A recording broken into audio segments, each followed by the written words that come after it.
They call Olympic Way the Avenue of Champions, and today it will be an ocean of blue. But take a look closer and you'll see two entirely different worlds colliding. On one hand, the pristine, record-breaking machine that is Manchester City, may be marching out for one final dance under their manager Pep Guardiola. Whilst on the other, you see the pure, chaotic but defiant brilliance at times of Chelsea under the newbie Callum McFarlane. So today we look forward to what could be an incredible match as those two men stand at the summit of what is the oldest and most romantic club competition in the world, but also at times the most unforgiving. Over the next 3 hours, we will build up to what will hopefully be an incredible afternoon alongside some famous and familiar faces. This is the warm-up live from Wembley Box Park. There are never any guarantees in the FA Cup. Wide to Neto, who's in the area, produces a cross. Enzo Fernandez is there, and he heads it home. There's a sense that there's no accountability, that they have no consequences. Yeah. I mean, we have got some good players. There's some genuinely world-class players there. Palmer is striding up to the edge of the area, gets it back, and arrows it into the top corner. There's always pressure. There's pressure to win every game, but this game as well, there's pressure. You have to accept that and embrace that. And the Eagles have landed it. Crystal Palace win the FA Cup. Every year we were there. Even last season we were in the, the final FA Cup. Gonzalez again. Oh, one of the great Wembley semi-final goals. You can win or lose, but at the end when you arrive at the last stage, just being there, fighting for the titles, that defines the club. The first side in the rich history of this competition ever to make it through to 4 successive finals.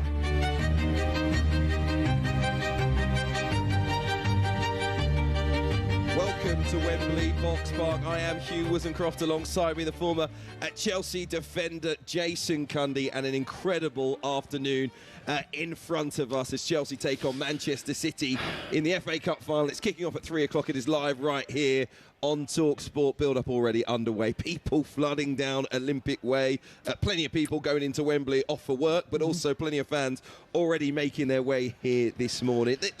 The pulse is going. It's beginning to get a little bit busier, isn't it? Good morning, Hugh. Good morning, everyone. Look, this FA Cup day is, as we know, historically, when we grew up as kids, it's one of the days in the calendar. It might have lost its way slightly, bearing in mind the Premier League financial rewards are, Champions League, Europa League, and it's one of those competitions that at times can feel a little insignificant because the teams that are put out and the managers rest and rotate their squads. But when you get to this point, you're talking about a serious game. Talking about a serious game. And two heavyweights of the last 20 years lock horns again in a major final. It's a for me, it's a global cup final because so many people from every end of the planet watch the FA Cup final. It's got that incredible history to it, and I'm delighted to be here. I'm a Wembley boy.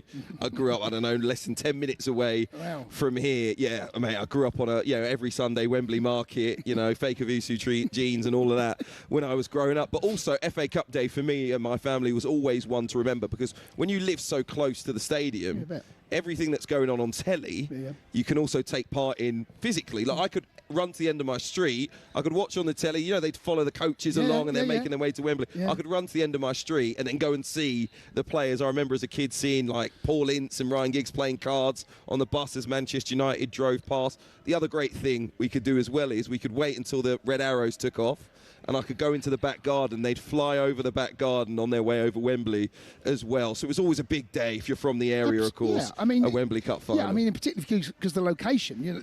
There's a helicopter flying around. That was something that we became used to, following the coach from the hotel, and like I said, it's kind of lost its significance a little bit throughout the certainly the earlier rounds. I think that's where you really notice it. But once you get to a semi-final and once you get to a final, the gloves are off, Hugh, and it's a huge game for both sets of fans. It's still a magnificent tournament, but you're right. Those early rounds probably suffer due to the fact that there's probably too much football at the moment, and big teams start to rest players. The thing that frustrates me, you all know I cover a lot of the EFL, is sometimes those championship sides in particular who are doing well, you think, go and have a great run. go and have a great Southampton run. came close, right? They did, but came so many other teams they do. who are in the top half of the Championship decide to rest their whole team for the early rounds of the FA Cup and go out. It's easier for Premier League sides now because the squad depth that they have to fight on as many fronts, Europe, 2 domestic cups in the Premier League. I'm talking Arsenal.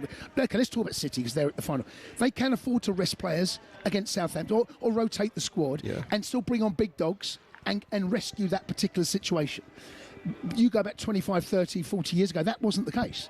The squads wasn't as deep. They simply weren't. You had to play your best side.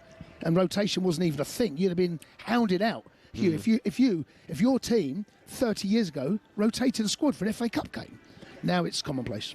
It's still a great tournament. Yeah, absolutely. And days like this underline it. Manchester City going head-to-head with Chelsea. I know we're going to look into it in a little bit more detail, but, it is a festival of football, if you like. The FA Cup final here at Box Park today.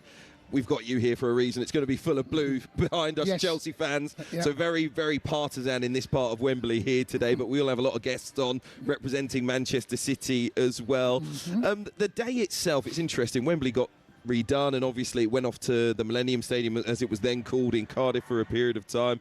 Are you still... are you an old Wembley or a new Wembley FA Cup final kind of guy? Has it yet captivated you, the new venue? I think it has. Chelsea, of course, won the first final back here. It was a bit of a stinkfest against your mob. Manchester United, Didier Drogba scored very, very late in extra time. It was a game really that deserved to go to pens because neither side, in all honesty. Yeah. But going back to the fact that we won the last final against Aston Villa in the old Wembley, and we won the first one here. So I've got memories as a Chelsea fan looking back over both that period. We did, of course, go to Cardiff and lose against Arsenal in that period. I was there that day as well. That was when Arsenal were pretty much where they are now. Where Chelsea and Arsenal were back then, it feels as though those places are back where they were back in the early 2000s. Second time at Wembley for Chelsea, third time for Manchester City this season. Does that take a little bit of the gloss away from a fixture like this?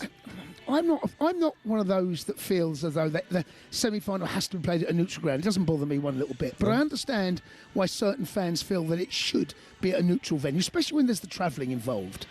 You know, when you feel that there is a place that could be met equidistance between the two clubs, trying to save money for those sets of fans, that sort of thing. And, of course, Chelsea being in London, we ain't got to travel that far. Yeah. Manchester City, on the other hand, they've made that pilgrimage many, many times. Financially, hotels, trains, buses, whatever it might be, they've still got to dig deep in their pockets. And by the way, they've had to dig deep many times over the last 15 years. It's been unfair. It is unfair. Listen, I'm a Manchester United fan, but it is unfair on City fans. City fans are not the owners of the football club. They haven't got that kind of money. The fact that they have to fork out year after year to come to Wembley Stadium because their side's been so successful. They have to go off to Champions League games. They've gone off to Champions League finals, etc., etc. Yeah. They've spent a lot of money following their team. And if those fans decided for the semi-final, there's a good chance of us getting through to the final.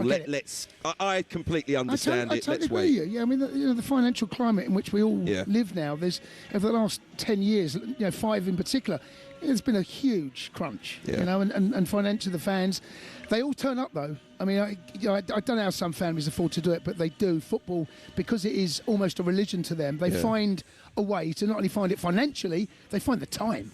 Put those things together. That's a lot you've got to try and find there. So, look, it's like I said, they've come here, and it's 25th, 26th time he's been here, Pep. Yeah. Crazy. That is some record. The other thing is they've seen Manchester City lose a fair number of times under Pep Guardiola at Wembley. I mean, the odds are going to, at some stage, say you're going to lose some finals. You're not going to win every single one. Hopefully today that replicates itself again. There is another aspect, and I don't think it necessarily befalls Manchester City at the moment, but maybe Chelsea, in that they have in recent seasons been floating in and around European qualification, Champions League qualification. They haven't been fighting for the Premier League title of late. No. There is a group of fans that feel like the gloss of the FA Cup has maybe changed. Also, the significance of it because of the Champions League. Some fans will end the season and say, would you rather have the FA Cup in your hand or would you rather Champions League qualifications? And there's a number of clubs who would probably say Champions League qualification. I don't know how fans, particularly fans of Chelsea, might feel about it. I think it's quite split. Me personally, Champions League football over an FA Cup. Wow.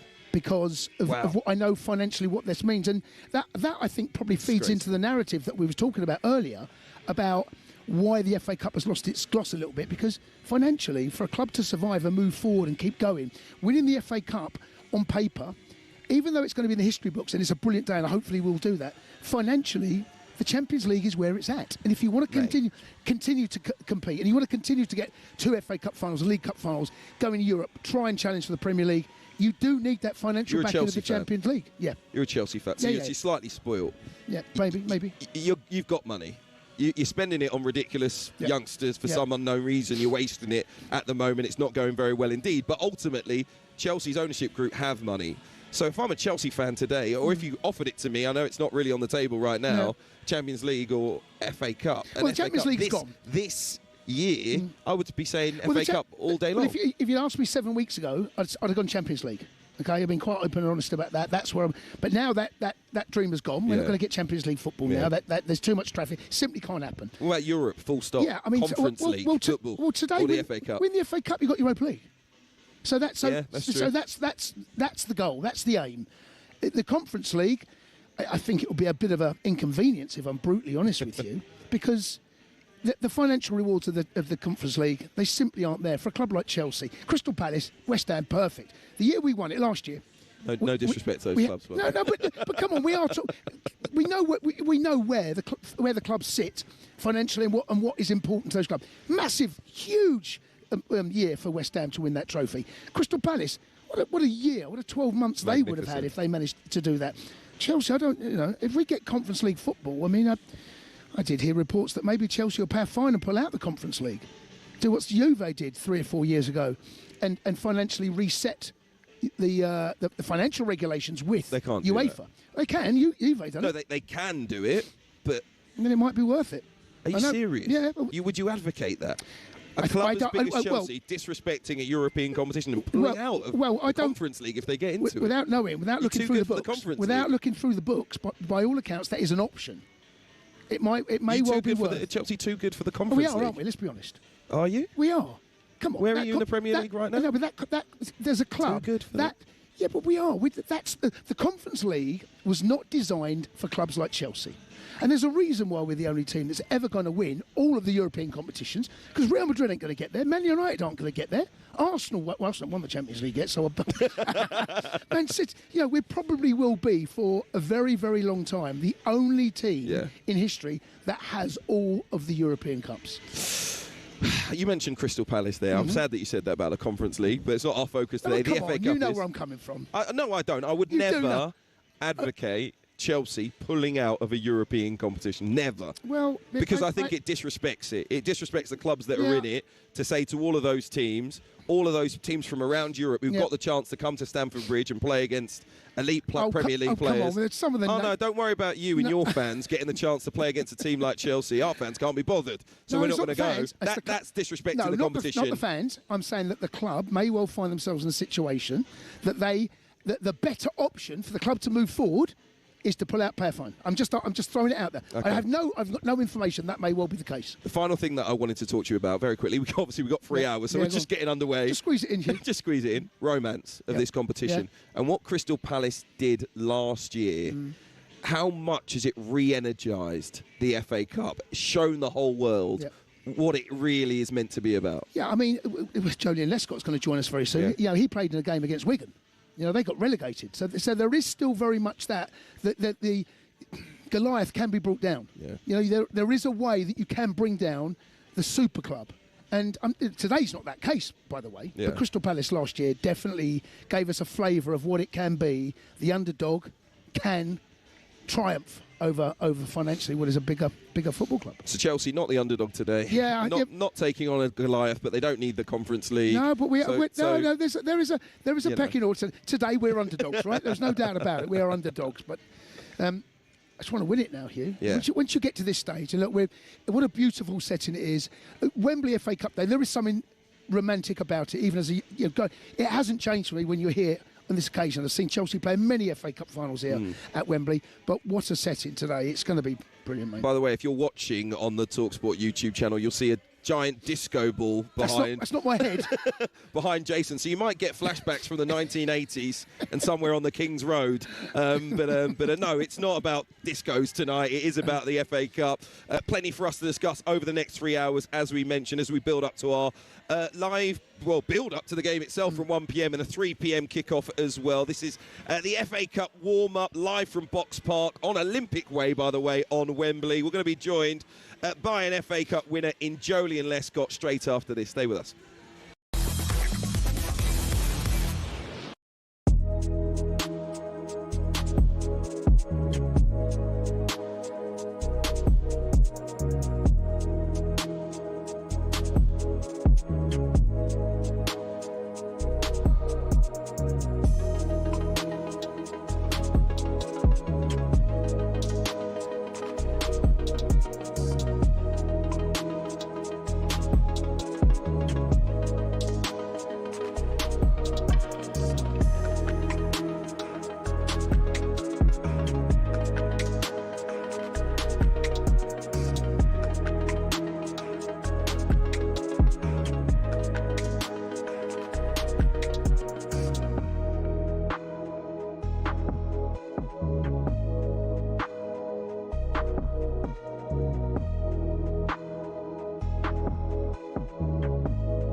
As we alluded to yesterday, Southampton are likely to face a sporting sanction if they're found guilty of spying charges.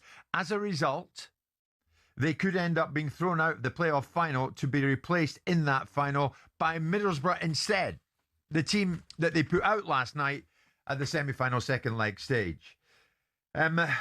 We said we'd look into this more thoroughly from a financial, legal expert point of view, and the very man who fits that bill is sitting to my right. Stefan Borsten joins us live in studio. And Stefan, good morning to you. Hi. We'll get into how this may or may not play out in the courts. Is there a precedent, Stefan, for chucking a team out of the playoffs? Well, it happened to Swindon, but it was different. Well, not in terms of the playoffs, but in terms of sort of annulling the promotion. But it was a different situation. I mean, there's no situation where you've had it all come to a head within this small window around the playoffs. In terms of spying / espionage, there's really very few cases anywhere in football in respect of this. So you've got the Leeds situation that we know about, where it was systematic. They ended up with a £200,000 fine. And effectively, the other part of the sanction was to vote in favour of the rule that then came in. This rule that we're now talking about in terms of the 72-hour rule. That was part of the agreement on that. So that brought the rule in. The only other case is actually from the from the Olympics with Canada's women's team, and FIFA in 2024.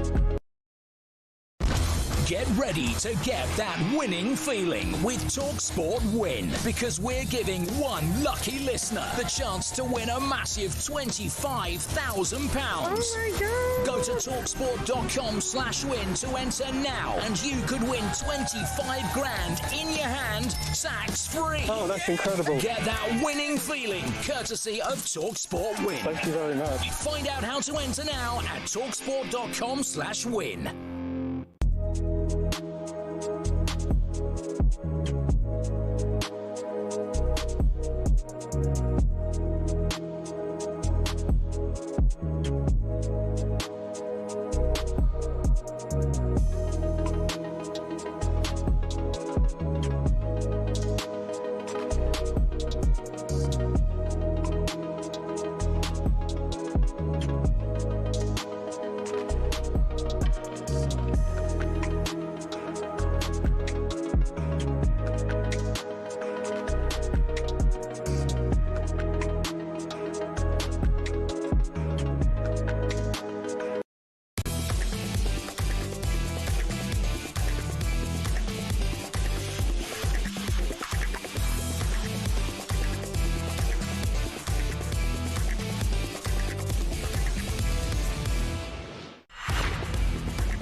Exeter players applaud their 8,000 supporters. Full time, it's Manchester City 10, Exeter City 1. I think from the first minute, and even when we score more goals, we didn't let them settle. We didn't give them the chance to build, to find the free player. Manchester City 2, Salford 0. City through to the 5th round, but League 2 Salford did not make it easy. They made them work. It grew in belief as the game went on, and yeah, but we got there in the end, so we get through to the next round. Here's Mamouche, first time shot, brilliant goal!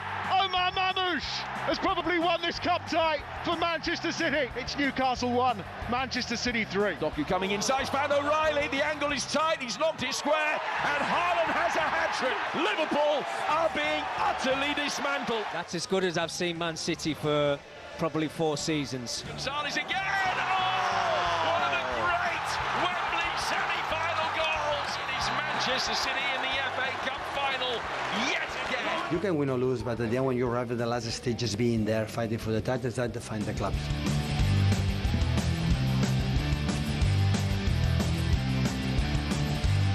Welcome back to Olympic Way, live on talkSPORT. Hugh, Woozencroft and Jason Cundy are with you with the warm-up. And we're joined by a Manchester City FA Cup winner, someone who knows about the emotions of being a runner-up here as well, the former England defender, Joleon Lescott. Just hearing there about Manchester City's run to the final as well. They scored 21 goals, they conceded 3.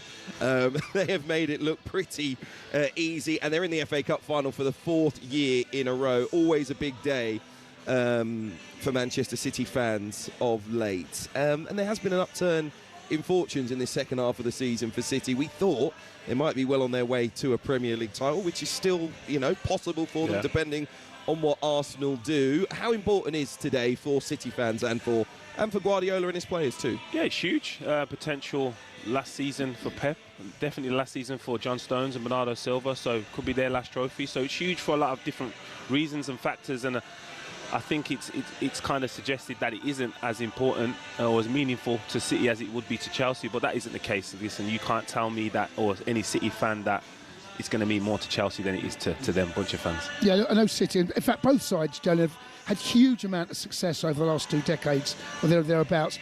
Once you get here, no one thinks about that because you don't know when the next trophy is going to come from. I mean, as a Chelsea fan, I know we won 2 last year, but you still don't know when the next piece of silverware is going to come from. You can go through a barren spell. So once you get here, it's all about winning. I don't care what anyone else says. It's about just get there and win it. Just get there and win it, and no one really cares how you play. I'd never remember how the performance was. You just remember whether you won or lost. So it's just, that's the only thing that is important. That's the only thing you want to do when you come here, and it's also better to be lucky than good when you get to Wembley. Joleon, you've come today. You're looking very dapper indeed. It's almost like you're going to be out there in a club suit. No, to be fair, I was working on TV earlier, so I had to go a little bit smarter than Jason. I didn't get the memo, did I? Should say Joleon's with our friends at TNT Sports today, looking ahead to the final. Of course, they've got live coverage too. You were there as a player. The morning waking up on an FA Cup final, what is it like for the players? Similar, but just a lot more excitement. The routine, when I say similar, the routine is the same, but the excitement is amplified. Regarding this kind of nostalgic connection that I had with the FA Cup as a kid, it's something that you kind of picture when you become a professional. Is it an opportunity to win there? Is it an opportunity to play at Wembley? And then you get to this stage and you're just thinking, hopefully you can get your hands on that trophy and get a picture with that trophy. 4 years in a row City have played in this final. Chelsea were last here in 2022, so I imagine the group of players at Chelsea probably haven't experienced an FA Cup final. They've obviously played here in the semis. Lots of the City group will have played a final here. You played in 3 FA Cup finals. Does it become easier to deal with? No, the expectation will change and vary. So again, I think the game and the occasion, the routine, the structure may become easier, but in terms of the expectation and where you are as an individual and as a club, I think it changes and it varies. We came here with Everton and we hoped we would win against a very strong Chelsea team, and I came in there with City. On both occasions, we believed we could win and we were expected to win, and one of them we did, and the other one we didn't. So again, it's just depending on what momentum you're coming in with as well. I think the emphasis on today's game is, and the expectation is, that City will win. That isn't going to guarantee to be the case, especially for Chelsea fans. And there'll be someone, especially for Chelsea Chelsea players and fans that will remember this day for a special reason. We saw midweek, didn't we, what Pep did against Crystal Palace, rotated, rested a few. I think it's one of those games that really, whatever Man City side he put, should have beaten Palace, good time to play them. But he has rested some of the big dogs, hasn't he, to bring out. Do you expect Pep to go as strong as he possibly can? Yeah, definitely. I think he alluded to that in the week. It's very rare that Pep speaks or you can see any indication of the next game, and we did see that against Palace. We've seen the likes of Doku, who had an outstanding few weeks. Haaland, obviously you expect to start, and Carrick, who's been sensational. The fact that they didn't start would indicate they're going to play today. So we're kind of hopeful of probably nine-ish players you're aware of that are going to start for City, but that doesn't guarantee anything. Sometimes, again, you want to come into this game off the back of momentum and confidence, and I think that's what Pep did by changing the team and allowing them to perform. I think the whole squad is confident now. I don't think it's just a case of, he's got 11, 12 players that are confident. I think there's 16, 17 players that have come to this game and thinking I can make an impact. Let's hear from Pep Guardiola, the Manchester City manager, because he says his side are going to have to be at their best if they're going to beat Chelsea today, but not only to beat them, to pay the fans back for their support as well. The message is how we have to move, run, play against Chelsea to beat them. This is the message. The message is a FA Cup final Wembley with two prestigious clubs, with our fans that they make an effort, an incredible effort to come down to the London, but today is not cheap, and go to support us and try to perform as best as possible to win. And always is a game plan as you have to do. Well, Pep joked during his press conference that he's surprised there isn't a stand named after him at Wembley Stadium. The amount of times that he has been here with Manchester City. It's nice to hear him say that he wants to repay the fans and understanding the effort that the City fans do put in to follow the team. But it also is starting to feel very reflective when it comes to Pep Guardiola's time in English football. And we don't know what's going to happen at the end of the season, but there are lots thinking today may be a last hurrah, last trophy for Guardiola in Manchester City management. Did you feel that way? I don't know. I don't know if he knows, to be honest. In regards to the hope, I hope it isn't. I hope this isn't the last trophy this season. Never mind for Pep's tenure, but in regards to how he looks at this competition, I think he's respected it since he's arrived at the club. Give it the full attention, and as he said, I'm sure he's hopeful the team perform today. Yeah, it's going against McFarlane. It's such a strange scenario. One of the most successful managers in world football will go down as one of the all-time greats, up against a sheer novice. Yeah, but I think he's indicated and he's shown that, especially in the game at the Etihad, the second half performance.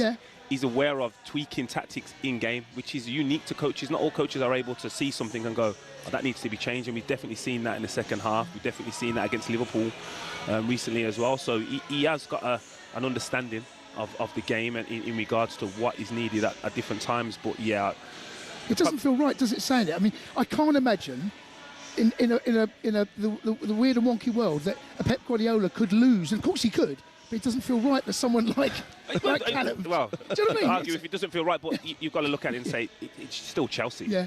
As much as it's McFarlane, it's still Chelsea Football Club, and some of the best talent we've seen, and arguably some of the most exciting footballers we've seen in the football. So that aspect is still greater than the managers versus each other. Yes, there's probably more iconic matchups management-wise, but in terms of Chelsea Man City, this is an iconic fixture with two massive clubs. We're going to talk a little bit more with Joleon Lescott about the future of Manchester City, because we don't know what Pep's is, but we do know the likes of Bernardo Silva and John Stones will be leaving the club at the end of the season. We'll discuss their legacy very shortly. You're listening to FA Cup warm-up live from Box Park with Travis Perkins. Go big on landscaping with Travis Perkins. You can find everything you need at travisperkins.co.uk. As I said, Joleon's going to stick with us discussing the future of Manchester City at the conclusion of the season. Stay with us.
You've got Madonna, Shakira, and BTS are going to headline the halftime show at this summer's World Cup final on July the 19th. The halftime show during last summer's Club World Cup in the United States between Chelsea and Paris Saint-Germain lasted more than 24 minutes.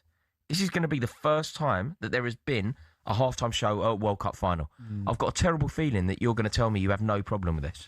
No, I haven't got an issue with it. Oh, God. But then I'm used to... Listen, I love American sports. People know that. I love American sports. I love the Super Bowl halftime show. Of course, it's not going to be for everyone, and I get that. I've got no issue with that at all. But what they're going to have to do is make sure that they've got plenty of bikes in the dressing rooms, the warm-up areas to keep the legs moving, because I've been to half-time, 24 minutes, that is long. Especially when the intensity of the game, then you go in and you cool down a little bit, and then you talk about 25 minutes before you get yourself back out there. They have to keep warming. Aaron, you know when you say that you love American sports and you therefore don't mind the intrusion of a halftime show, I kind of get it. I went to a Super Bowl. Snoop Dogg was there. That was unbelievable, that one. Yeah, and that was great because it was a Super Bowl. But I wouldn't necessarily want that at an FA Cup final. I think when you buy into the American experience, you get the American experience. Why are we getting the American experience in a game that doesn't necessarily need one? Probably because it's in America. I think if it was elsewhere, it probably wouldn't be. That wouldn't be the case because it's in America. Although we started to get it in Champions League finals, haven't we? We've had Dua Lipa at a Champions League final. Yeah, you know, I get it. It's not for everyone, and I've got no argument. If people come on here and say, "Nah, it's rubbish. I hate it." Then listen. You're going to get no argument from me. I just quite like it. But then also as well, it depends on the act. Like, listen, Shakira. I know a couple of her songs. Madonna. I'm not a fan of Madonna. I know she's a legend, but that's not my cup of tea.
Sunny afternoon here, but a little bit nippy. Stop moaning. For now. A little bit Stop nippy. moaning. Just a little bit. No. A little bit. Yeah, No. a little bit. Yeah. Jody and Lescott's here as well. Come on, it's FA Cup. You can't get cold in FA Cup day. Former can you? Everton and Manchester City defender. I can get. It's a little bit chilly. Yeah. What can I say? It's just that time of year. Something's been going on over the last week. I'm sure the sun will come out properly by 3 p.m. We'll have live coverage of Chelsea against Manchester City in the FA Cup final. Delighted to have Jody Lescott with us, of course, with TNT Sports today, discussing his former club at Manchester City. We mentioned Pep Guardiola before the break. Yet to know what his future's going to be. We do know a couple of Manchester City stalwarts are going to be moving on in the summer, and it maybe means that next season we'll have a I say a transitional feel, maybe not because of the number of new players that City have signed in the last kind of 18 months or so, but certainly from the character and leadership in that dressing room, there's going to be a passing of the baton, if you like. Bernardo Silva, 9 years, 457 appearances, 31 years old now. He will leave when his contract expires at the end of June. What kind of legacy does Bernardo leave at the club? Because he's a fan favourite, that's for sure. Yeah, and obviously a Pep favourite. And I think all teammates enjoy playing with him. I think his transition is unique to pretty much anyone in the Premier League. The fact that he came as a right winger, then he went to a 10, he's played as a 9, operated as an 8, and now the deep line midfielder. I don't think there's been a performer that's been that consistent in all them positions over a 9-year span. So I think he's going to leave a ridiculous legacy. Not only does the trophies and the level of consistency, but his availability. I think he's missed. He's been remarkable. And a handful of games in that time, Jason. And I think if you go back over this season, who have been? I don't think you probably get enough credit for this season, but he has been. Certainly the second half of the season, definitely that. He has been one of the outstanding players in the Premier League. Yeah. One of the. And he's, the Pep stays or Pep doesn't stay, that squad is going to miss him. 100%. I think the club will. I think they've got it right over previous years in terms of passing on the baton. They've always had someone in place that's obviously been able to take over. Like when Bernardo came, there was David Silva and John Stones, and there was Vinny Kompany. So they've been able to transition, and I think they've kind of done that. Probably not to the same impact, but lots of Mark Gahey. If you lose John Stones, you've got a natural-born leader in Mark Gahey. He obviously hasn't got the stature at the club yet as John Stones, but he has the respect of the group. I've been worked with him within England, and I know how well he's respected as a footballer and as a professional. The Barnsley Beckenbauer is what they call John Stones. He's going to be moving on as well. Interesting in terms of his England future, just in the immediate for the World Cup this summer, whether England need him to be fit to start in this World Cup. But Mark Gahey, we know, has played well. Ezri Konsa, we know, has played very well as well. So the centre-back position maybe doesn't need John Stones, but the way he's performed for England during the course of his career against some of the best strikers in the world, Manchester City too, you almost feel like England might need him. I think they're going to need him in the squad, 100%. Again, his availability for Man City hasn't always been there. I think he's been fit recently, but just obviously the performances of the Mark and Kushanov have kept him out. But in regards to John Stones in England, I think he brings a level of calmness, experience. I think he's played every minute in the last 3 or 4 tournaments, so you can't just bypass that. And again, within the group, similar to Jordan Henderson, there's a level of respect that they have and have earned. So I think it would be wise to take him, because if he is available and he is fit, because he's been on the bench for a number of weeks now, I think he adds something to the group, definitely. Where do you see his future now, Stones? You and I are speaking of I don't think he's a bad signing for Chelsea. I think they need someone of that stature. I think if they're not necessarily in the Champions League next year, there's potentially 1 game a week you can miss out Europa League, in a great respect to that competition. I think that group needs leaders. I think Chelsea need leaders more than potential talent. But if I'm John Stones, and there's probably more glamorous climates, should I say, than England. I don't see him Barcelona. I don't see that as a bad option for John Stones, obviously, and for them. I think if you can get a fit John Stones, he's arguably that's the one thing, isn't it? It's his fitness, his body's let him down a little bit. Yeah. He's had an unbelievable 10 years at City, but there is an element of, can he stay fit? I just see a former teammate in the shape of Vincent Kompany at Bayern Munich right now. I look at their defence in the Champions League. It's obviously fewer games in Germany. He'll see what Harry Kane has done, the way that he's been able to come out of the limelight in England and enjoy this part of his career. I think Bayern Munich for John Stones would be an incredible move, and I think it makes a lot of sense. I think anywhere, again, outside of the Premier League would make a lot of sense due to the physicality of them leagues and the dominance of the teams we've mentioned. Like, if you're going to Bayern and Barca, Real Madrid, there's probably 50% of their games that the forwards win. Harry Kane wins a lot of games. Elise wins a lot of games for Bayern Munich based on their quality. So the impact on his body would probably allow him to be available more. Big legacy for him at the football club too. That, like we say, is going to be a bit of a changing of the guard going on at Manchester City over the course of the campaign. Let's look ahead to the game itself today very quickly, and what you're expecting, Jolien, from both sides. We'll start with Manchester City, who've obviously played better of late. How are you expecting Guardiola to approach it? Very similar, high pressure off the ball, controlled possession, and something I'm not always as comfortable seeing is every player in the opposition half, and it allows the space for there to be a counter-attack. But when they get it right, there's no better team. And I've said that I know Arsenal fully deserve to be top of the league, but I think when City are at their best, I think they are the best team and can score 3 to 4 goals in any game against any team. So if they are at their best, it's going to be a long day for Chelsea. But on the flip side, Chelsea are going to have to be immaculate in every position, in every kind of opportunity and scenario. So I do see a City win. That's not just me being biased to Man City. I think the way they're performing and the way, on the level of confidence both teams are coming into this game with, I think its onus is on City to go out and win. Something I noticed that Callum did against Leeds in the semi-final was that he made the job for Sanchez very simple. Under Liam, he complicated it for Sanchez, and I think it affected the way that he acted as a goalkeeper and the ball at his feet. Playing short passes, never looked comfortable. I'm not sure too many of the players were comfortable in receiving it from him either.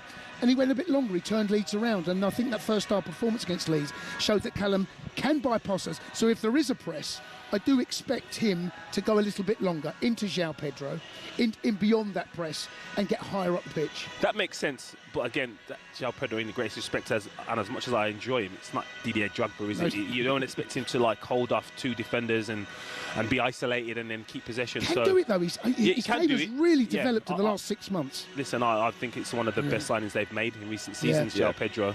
But in regards to how they play and how deep they're probably going to have to be just out of position naturally because the way City play, and then all of a sudden now we need to get up the pitch with one long ball. How much does experience play a part today? Because your first FA Cup final was with Everton. Louis Saha scored 25 seconds into the game, but you were taking on a Chelsea side on that day that had the likes of Didier Drogba and Frank Lampard, who both scored in the game, a 2-1 win. Yeah, I'm sure you do. I'm sure you do remember. But that, like I say, that is a team that had vast experience winning big games in Europe. Did it play a part on the afternoon? It may have for them. I think the experience of just the FA Cup final, yes, but then I remember the games against Wigan, who had little experience and we had previous experience, and I think it's a level of confidence and belief you come into this game with.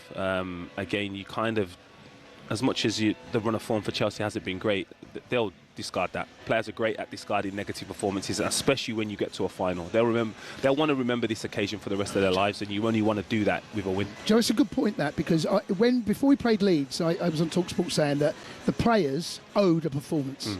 And it's amazing when you go out there and you've got top-class players on a world stage at Wembley. All of a sudden, there's where's that Pedro Neto been, by the way? Where has that performance been in the last 6 or 7 weeks? And the players do have a habit on the big stage to go out and perform. And that's the thing. I think people just assume you should be motivated to a certain extent for every game. But you're definitely more motivated for modern-day footballers. This is it, right? No, but you say footballers, but there'll be fans that didn't come to certain games, but they want to go to Wembley and watch the final. So it's everything. It's every see what he's done there. He's done well there, hasn't he? Do you know what I mean? It's not just players that want to turn up, but it's that everyone wants to come. There'll be directors that weren't at every Chelsea game, but all of a sudden you're going to see them there today. So we can't just label it as a player thing. It's this occasion. Well, just very quickly before you leave us, real pleasure to have you with us. I asked you about the futures of the players, Stones and Bernardo Silva. If Guardiola does leave Manchester City this summer, I think a lot of people feel the former Chelsea boss, funnily enough, Enzo Maresca, might be being lined up to come in. But who would you like to see as the next City manager? I don't know. I don't want to see Vinny next. I want there to be a transition before Vincent. I think he's destined to be Man City manager, and I think he arguably comes here with hopefully Champions League trophy for Bayern. So that aspect of it. But I think Enzo makes sense. I think it's an important decision to make. I think that stopgap between, say, Vinny and the next manager and Pep is so important because... Do we really think he's leaving? I don't know. But you've got to jump one way or the other. I think if he wins today... No, I think if they win the league, I would see that more realistic option if they win the league. I just think... But we don't know how, and I don't think he knows how draining it's going to be if they do or don't win. I don't know how he's going to feel emotionally. The fact that we're anticipating him leaving, which is just someone knows something, but there's been no inkling. It's just his general demeanour, what's happened in his personal life. You feel like he's tired, philosophically at a bit of a crossroad, and you're right. little bit tired, a little bit needing of a rest. I mean, he can't do much more than he's done, can he? He did have that time off after he left Bayern. And 1 year. That's a long time ago. 10 years ago. Yeah. So and he is one. I mean, all managers are immerse themselves. And, it's an intense world, and he is an intense. And what he demands of his players every single game, every single training session. Every action, So again, that's probably having coached.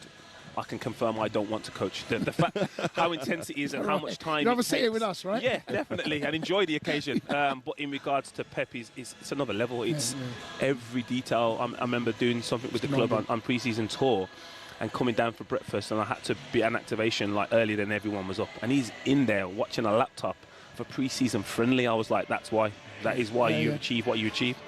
Jolien, it's been a real pleasure to have you with us. So you're going to go off and join the rest of the TNT Sports team. Joe Cole, Stephen Gerrard there today, Joe Hart as well, and our good friend Laura Woods, of course. It's already underway. If you'd like to watch it, really appreciate it. Take care of the watch. You're still in Wembley, all right, mate. Just want to keep that sleeve covered. We're good. Says the local lad. I've been working out. That's what I'm telling him. I'm just letting him know. Jolien Lescott, thank you very much indeed. You're listening to the warm-up live from Box Park, Wembley. I'm Hugh Woozencroft. This is Jason Cundy. We're going to discuss Chelsea's chances in the final with Jason in a little bit more detail, because I think there might be a few encouraging signs to discuss. That's next on talkSPORT.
Another developing story this morning coming out of Manchester United. Manchester United have reportedly reached out to other potential candidates, but wish to speak to Michael Carrick first.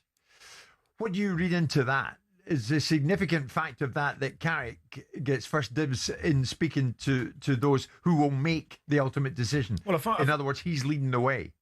I find it strange how these things come out. Like, who is it leaking the fact that United have spoken or speaking to other candidates before they speak to Michael? I mean, it's bizarre, especially when you're talking about one of the biggest clubs in the world. Can they not do business? Can they not keep their own counsel? I find that a bit bizarre, but he's done really well. And, with the position they were in to where he's got them, you could argue he deserves another go at it and bring some players in the summer. And I wouldn't say that's a huge risk. The progression they've made under him, I'd give him another go. Yeah, significant, Simon, that they want to speak to Carrick first. Yeah, again, I don't know who's briefing in and whether it's coming from Carrick's side or whether it's coming from Man United's side as to the briefing in as to why Man United need. You can employ an England manager without anyone knowing about it, but they can't seemingly have a conversation amongst themselves without broadcasting it to the media. I don't understand why that is the case. I still think it's fraught with lots of questions that need to be asked and answered about the position of someone that becomes in moments of adversity. We've seen no moments of adversity for Carrick, really. He's done the job, so it makes it a conundrum.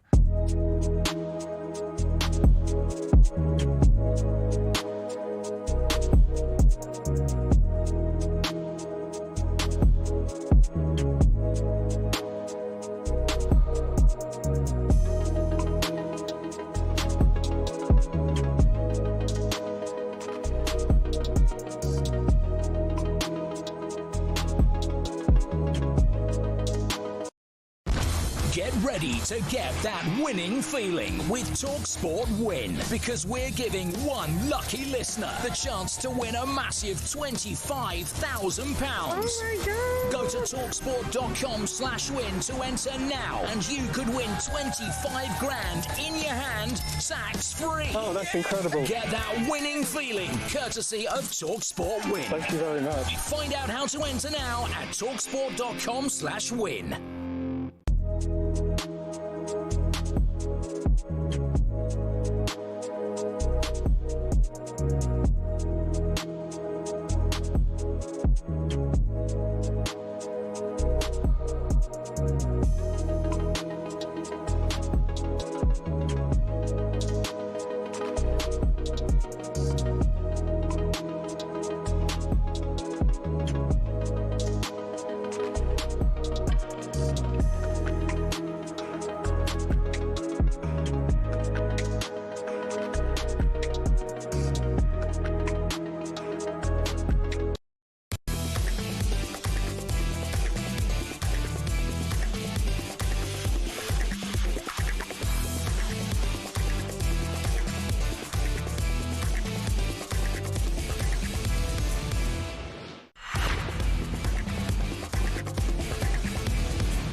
This is the warm-up live from Olympic Way in Wembley ahead of what promises to be a very special FA Cup final. We'll have live commentary between Chelsea and Manchester City kicking off at 3 p.m. We'll be with Adrian Durham and the team from 1 p.m. In the meantime, we got a former Chelsea defender in the shape of Jason Cundy alongside myself, Hugh Woozencroft. And listen, there's a lot to look forward to. We've got some detail from Jolyon Lescott about what he thinks for the game itself. We reflected on Manchester City for a bit there, his former club. Your former club is Chelsea. There's a big picture when it comes to Chelsea today, and there's the minutiae of the game itself, which we'll get to. The big picture for me when it comes to Chelsea is today being key in terms of Todd Boehly and his project. Because if you get to Europe next year, it papers over a little bit it does. the issues that have been created at the club. I've heard the question being asked, does it make it a successful season for Chelsea to win the FA Cup? The answer to that is no. It does paper over some of the cracks. Winning a piece of silverware is never, ever, ever a bad thing. Yeah. But where the bread and butter is where you play on a Saturday to Saturday Premier League. What does that season look like? And we have had, it's been a really indifferent season. It's been a 7-week period that has really changed where that season could and should have been. And those 7 games, so we lost 6 in a row and drew that one against Liverpool, that has defined our season, unfortunately. And we were very much in that hunt for top 4, top 5. And I watched Liverpool last night. There's not a lot to choose between Chelsea and Liverpool.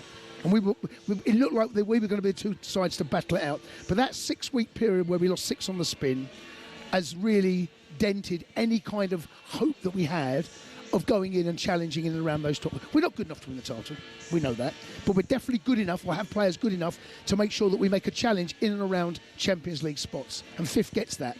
6 might still, ironically. But we had that really has been a season fell off a cliff completely. So this can rescue it. I'm not saying that this can't have a positive impact on the rest of this season. But has it been a successful season? I can't say yes.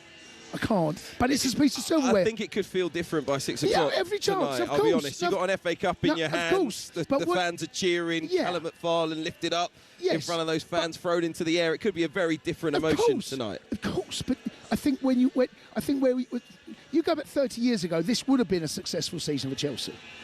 FA Cup win, and then get European football via that. But the club has moved forward and it spent huge amount of money. We won the Champions League twice. We won the Premier League 5 times. This is a football club that challenges or should be looking to get in and around minimum Champions League spots. But I'm not deriding if we win this today here at all. But you can't forget just what the FA Cup means to Chelsea fans. No, of course because of your legacy in the tournament. Absolutely. You've won it 8 times, but there have been plenty of special moments in this competition for Chelsea fans. It means a lot. It will be. If we come away as winners of the FA Cup, it will be another very special day for Chelsea. But I think when you look back on the season as a whole, I think you have to be honest with yourself and say that the Premier League is where you really do show what you are about as a football club. We don't want to be a cup team. We won the Conference League, had to win it, couldn't celebrate it. Won the Club World Cup, right? Against all odds against PSG. We are a side that's capable of doing that. The last two sides that won the Champions League as underdogs is actually in Chelsea against Bayern Munich and Man City. Last two times any side that's won the Champions League as an underdog. And we're an underdog again today. So we have got a punchy chance. We turn up today, there's a lot of things that have got to fall in our place. We've got our biggest and best players have got to turn up. I'm looking at Casado, I'm looking at Cucurella, I'm looking at Colwill, who played really well against Liverpool. João Pedro Neto, who plays, Cole Palmer. You know, if those six play and they all Reece, if they turn up and put in a performance, we'll give City a game today. Let's hear from Callum McFarlane. Big day for him and his family. Going to be absolutely incredible. He could be the first English manager to win the FA Cup since Harry Redknapp back in 2008. Ahead of the game, he was asked how he's feeling about leading the Blues out at Wembley. Trying to make it as normal as possible. I've taken a few games now at this level. Not a game of this magnitude, of course, a cup final, but I'll try and stay as level as possible. The players, the process, the way we work will be the same. So, yeah, I'm sure I feel a lot of emotions on that day. He stays rather cool and calm, doesn't he, Callum McFarlane? I've been impressed the way he's dealt with the media. It's a big part of being a Premier League manager. How do you cope with the questions? He's very calm, and I think that he transmits that to the players. I think there's definitely a change. I mean, the Forest game a couple of weeks ago was an absolute disgrace. It was an appalling performance from us, and I'm not going to defend it, and no one can. But actually against Leeds, first half in particular, I thought we were really good. I felt against Liverpool, we showed that we are capable of going away. Even though Liverpool have an indifferent season, it's still Anfield. A point is never a bad point at Anfield. But again today, this is the stiffest of tests. This really is up against Pep Guardiola's Manchester City. I asked Jolie got a draw against him. Yeah, exactly that. We are capable. This is not a foregone conclusion. We are underdogs. But this is, we have got a chance here today. Make no mistake about that. One thing I really want to make is that we cannot concede that first goal again early on. We are very vulnerable in the first 10 minutes. Done it against Forest, done it against Liverpool.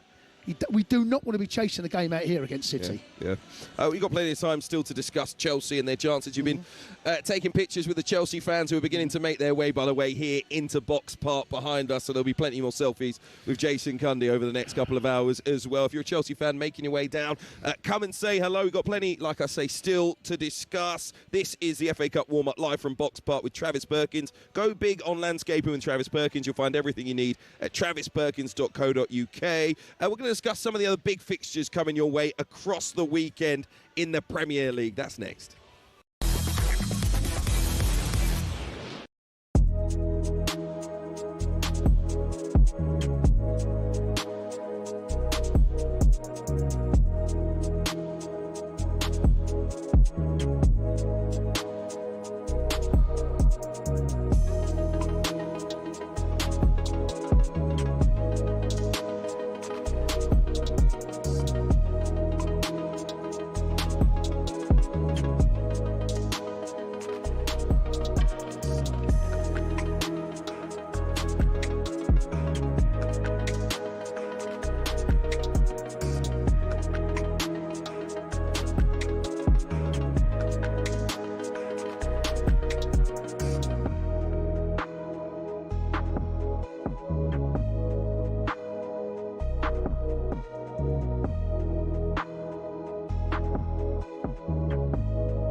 James Corden is with us in the studio. Good morning. Good morning, mate. Good morning, James. So happy to be here. It's our pleasure. How are you? I'm really well. Yeah, I'm very good. Thank you for coming in. It's a pleasure. It's lovely. We've got so much to talk to you about. For sure. Before we talk about football, right? Yes.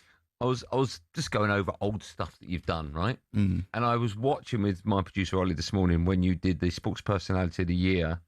I think it was 09, 07, I can't remember. It was nearly 20 years ago. And you stood up in front of everyone, right? Yes. You gave, as Smithy, you gave this massive speech. Smithy won Coach of the Year. And I said to producer, he's got a good memory, right? How nerve-wracking must that have been for you? Was that just insane? Did you have autocue on that? Or was that...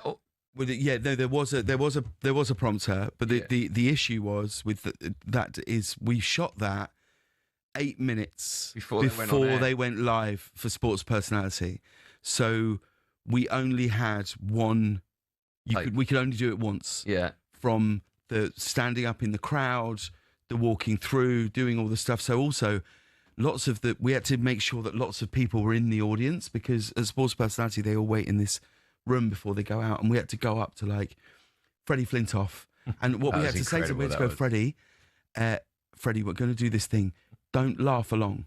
Okay. Because it can't look like it's like a sort of roast monologue. Yeah.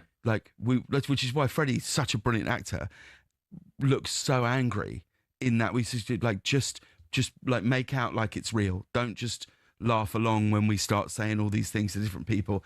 And the only instruction I was given was you can't interact with Capello, because they were like, you're not allowed to interact with Capello.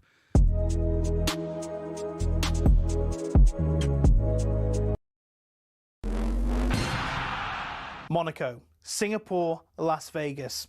What do they all have in common?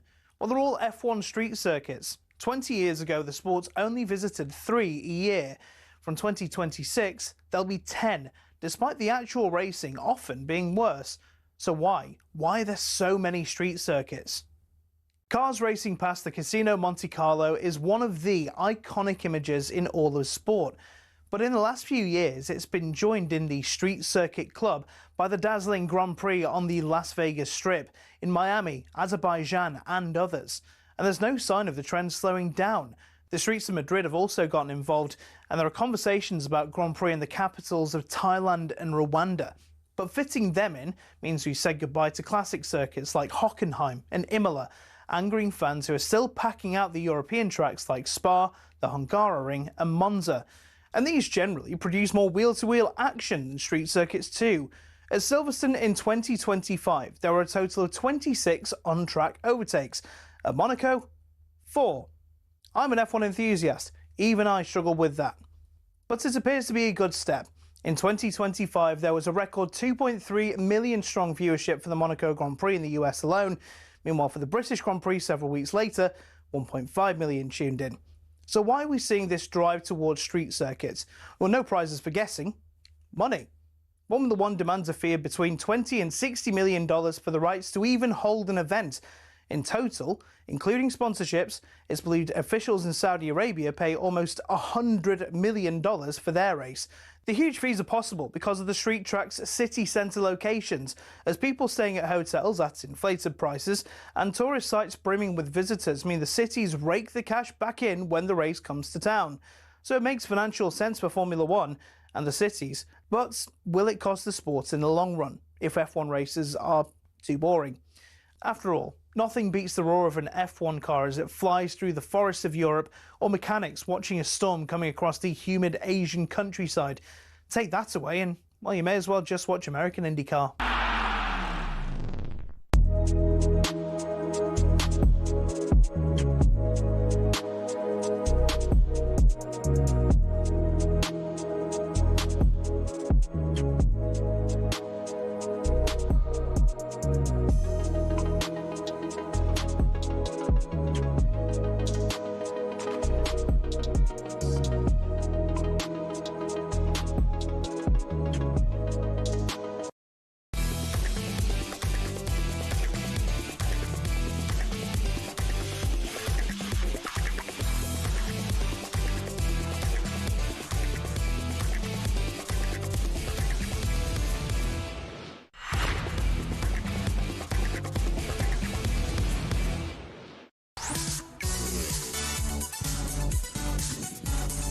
Chelsea fans beginning to make their way in towards Wembley Stadium. This is a warm-up live from Box Park with Hugh Woozencroft alongside the former Chelsea defender Jason Cundy. In fact, lots of fans now starting to come past us. We're up on the balcony, by the way, so give us a wave if you are coming in, Chelsea or Manchester City fans. You're probably listening on your way to the stadium. And it's going to be a great afternoon here, that is for sure. Two big teams going at it for that piece of silverware we all love, the FA Cup. Fourth in a row for Manchester City. Guardiola's been there, done it, got the T-shirt, and you got the story of Callum McFarlane, interim manager, who could do something incredible today for Chelsea. We're going to continue our build-up this hour. We'll also take a look back at some of the action from last night. Big defeat for Liverpool against Aston Villa. Some of what's to come in the Premier League over the course of the weekend. And we will look ahead to a huge game kicking off at 12:30. Title decider in Scotland between Celtic and Hearts. All of that to look forward to this hour, as well as the conversation continuing regarding the FA Cup final. But listen, I woke up very early this morning. Those of you that were listening to talkSPORT last night will know that I was at Villa Park to see Liverpool lose 4-2 against Aston Villa. Aston Villa guaranteeing Champions League football for the second time in 4 years. In fact, for the first time in their history, they'll be playing European football for the 4th season in a row. It's been an incredible job from Unai Emery. That was actually just their 4th Premier League win in 14. However, you have to look at the bigger picture, and what he's done at that club has been fantastic. Oh, remarkable stuff. He is a serious football manager. You know, there is no doubt about it. He is one of the best. Villa very, very fortunate to have him, and I'm pretty sure Villa fans will know that. He knows his way around the Europa League, as he's proven many times. They are favourites to beat Freiburg on Wednesday evening. And to get them Champions League football via the league position again, when you bear in mind the teams, including my Chelsea, that are looking to get in there and could finish above Liverpool, tells you what a remarkable job he has done.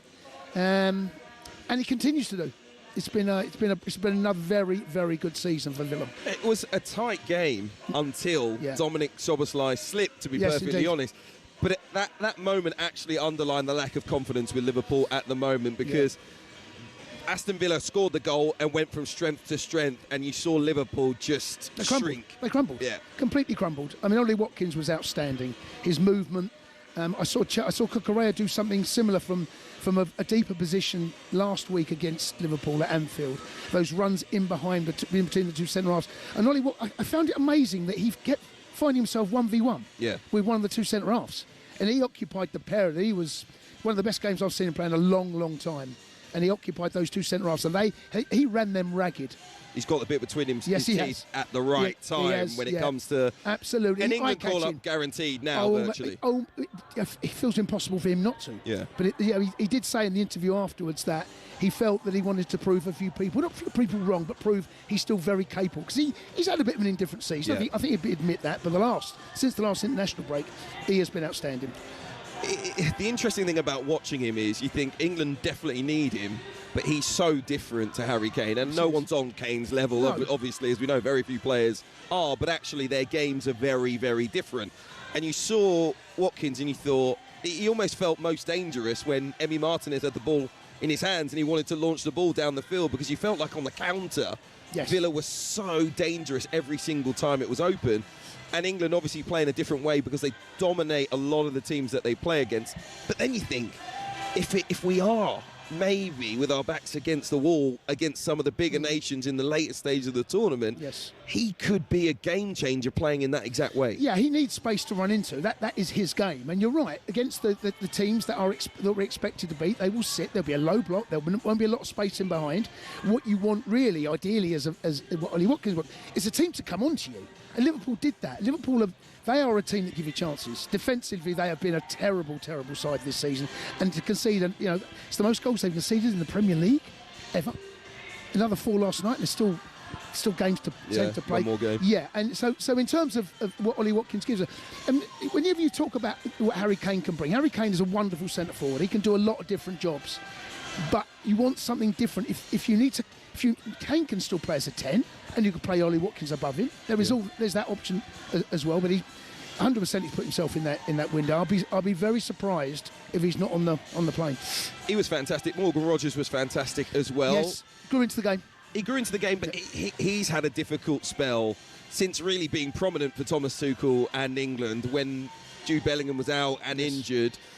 Tough second half of the season for him, but again, he just needs to ignite something a little bit, and last night he did. Yeah, and it's he's still a young kid, still not kid, but he's still learning his trade. He's still one that nowhere near the peak of his powers, by the way. Given what he'll look like in 3 or 4 years' time, he is an outstanding footballer. And you saw that even though the sort of slice slipped, it's the pass in first. It doesn't have a, never touch. It just lifts it over, doesn't he? It's a brilliant little ball, and he will definitely be a huge part of what Thomas Tuchel wants to do in the summer. Aston Villa head to Istanbul, live on talkSPORT Wednesday night. They'll be taking on Freiburg. They are heavy favourites, particularly if they play how they played last night. What kind of week could this be for Villa and their fans? Oh my gosh! What does it represent? I mean, look, they've taken care of business in the league, so they've got Champions League football. They don't have to rely on that. But now, like we said earlier, you get to a final.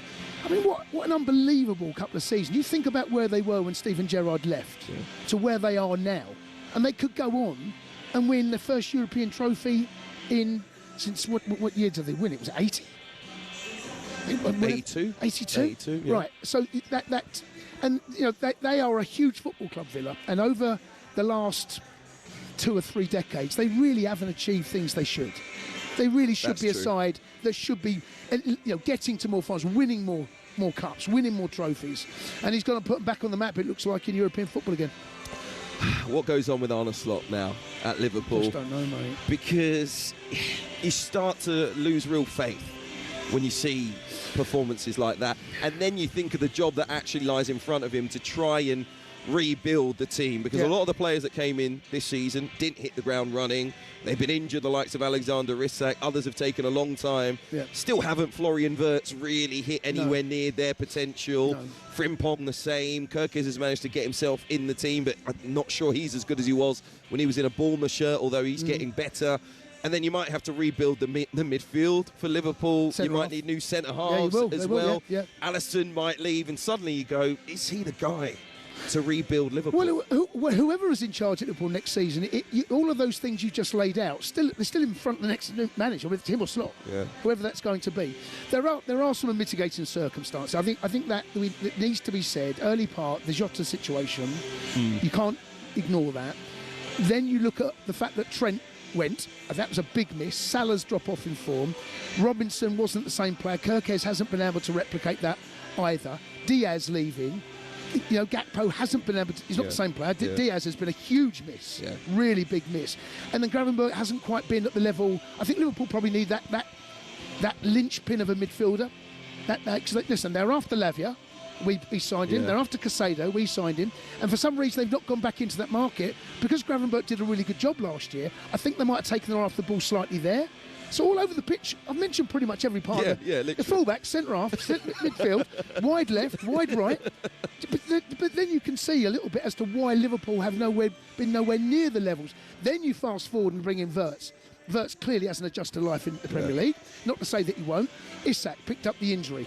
His season has been a disaster, partly through no fault of his own, but trying to integrate him into a team that isn't functioning all over the pitch. I think the fullbacks at Liverpool have been a huge miss for him. Arne Slot said in his pre-match press conference that he feels like he will be in charge of Liverpool at the start of next season, given the conversations they're having internally. No one suggesting that he could be under pressure. Would you stick by him in the summer? Well, they're in a... Okay, so if the answer to that is no, who replaces? Because you've got to answer that question if you do that. Liverpool fans could be furious by tonight because the rumours this morning of Xabi Alonso, of course, former Liverpool midfield, their Champions League winner, going to Chelsea. There's a lot of speculation about that, and I think after last night's results and performance, I think if you're a Chelsea fan or anyone at Chelsea, you're going to go, let's get this deal done now. But that is the obvious choice. Would and perhaps could have been Xabi Alonso.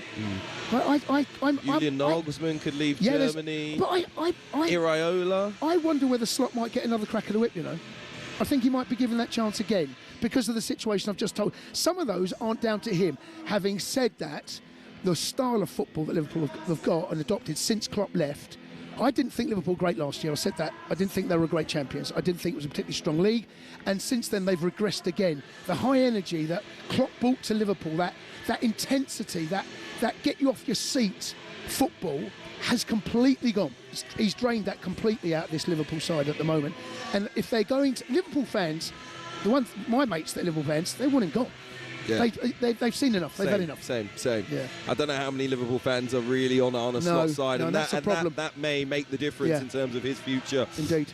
As well, one person who looks like they've got a bright future in the Northwest is Michael Carrick, who we believe will be signing to become the permanent manager on a 2-year deal. talkSPORT understands that Manchester United have offered him that deal. He was speaking before their game tomorrow against Nottingham Forest. It is live on talkSPORT tomorrow lunchtime. He was asked what it's been like to take charge of the club that he served with such distinction as a player.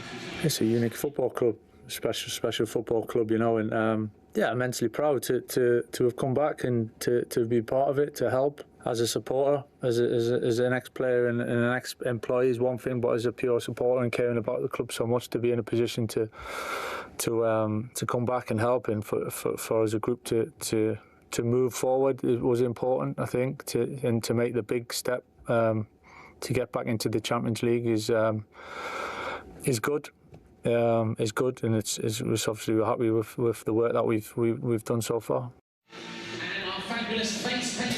Well, I'd say that there's a split of opinion amongst Manchester United fans. I don't think there's a big divide in that. I think everyone is happy.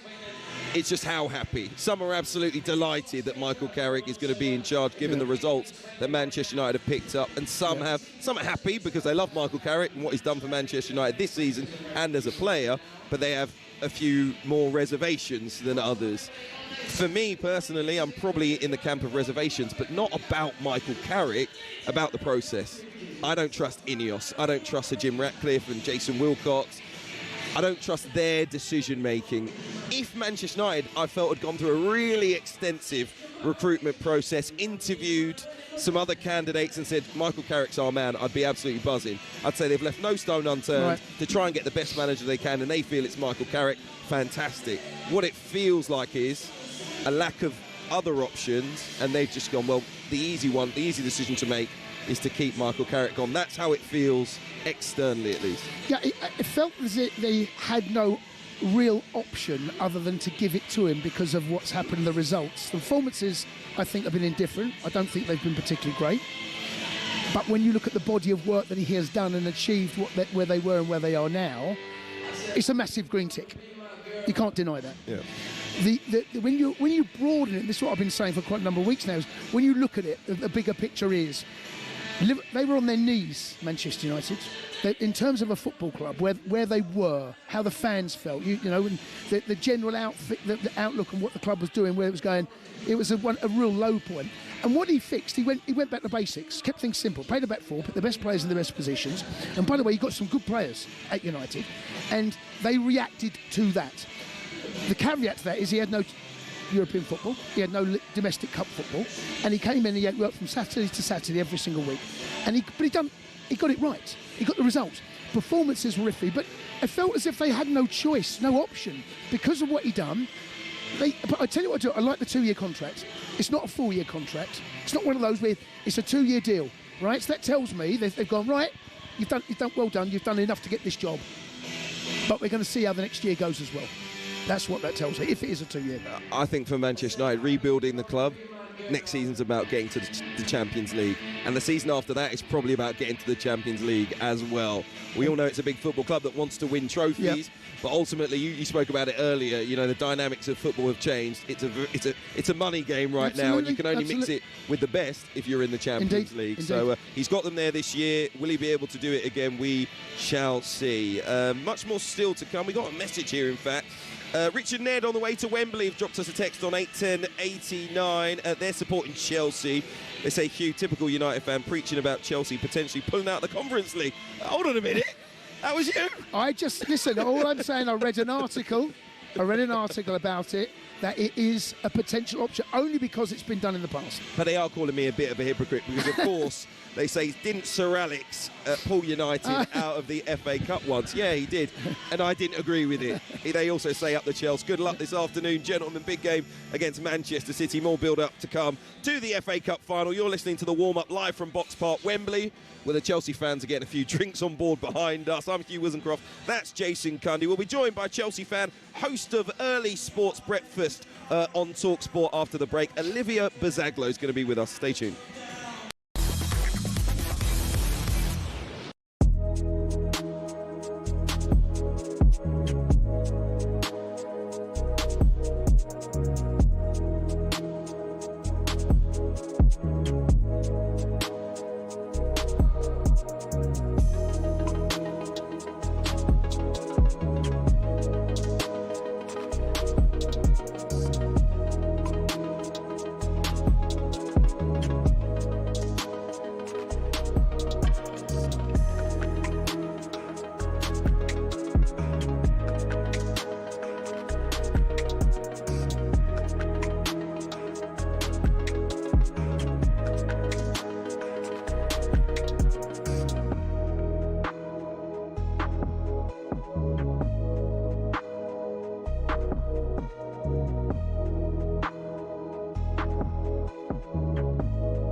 ask this. Yeah? Let me ask this. Out of all the players that Tottenham have, in terms of technical dribbling ability, is Madders not able to change the direction of the ball at drop of a hat? Is he not, though? Is that not his bag? Yeah. That's what he can do, right? Yeah. Come on now. How often? Come on now. What we talking? You're talking about James Maddison. Oh, here we go. He hates him, innit? Yeah, here we go. I don't care about James Maddison, but we can't pretend that James Maddison is some sort of... Madders would walk into your squad right now. James Maddison? Maddison would walk into your squad right now. There isn't a Chelsea... And furthermore, in terms of your 10s and creative players, if Madders was on his day, he'd be the best one in your team. On his day, yeah. This is the most wild thing I've ever heard. Who are your cams? It's not. Cole Palmer. You talk about wild comments. It's very rare that I'm speechless, but this is that moment. Cole Palmer, I'm a fan of Cole. I think he's great. And on his day, he's an amazing player, yeah. I do think Madders, though, on his day, provides something that you don't have in your squad right now. James Maddison wouldn't have got into a Chelsea squad in the last 40 years. That's insane. There isn't one Chelsea squad. He's getting this squad. There isn't a Chelsea squad with James Maddison. Start for you now. James Maddison. While he was injured, he would have started for you. James, do you know what? If he was part of our squad, do you know what he'd be doing? He'd be vlogging it from the sidelines, sitting with opposing fans' YouTube channel. You know what, yeah? My Spurs friends have warned me about you, yeah? Yeah, trust me. But look, I respect it. I actually respect what you're saying. Like, it's fair enough. You're entitled to an opinion. You're wrong, but you're entitled to an opinion. I'm completely correct. No, you are wrong. Trust me. You're wrong. You're actually wrong. He's wrong. Tell him. Do you know part of the reason why Tottenham are in this predicament? Go on. It's because of the standards that are set by vice-captain James Maddison, sitting in the stands, vlogging with angry Ginge as you concede goals against Man United. I have no problem with that at all. I think he's a great player. If he wants to vlog while he's injured, he's got an ACL. What do you want him to do? Sit around moping? That's a Tottenham mentality. You get in your squad. All right. Maddison. Yeah. Maddison doesn't He would. You've got so many players in your squad. He would. Like, by the way, the same winger. By the way, I just want to say, Tottenham mentality is Chelsea's mentality to wear that gold badge that you won that Disney Cup. That's your mentality.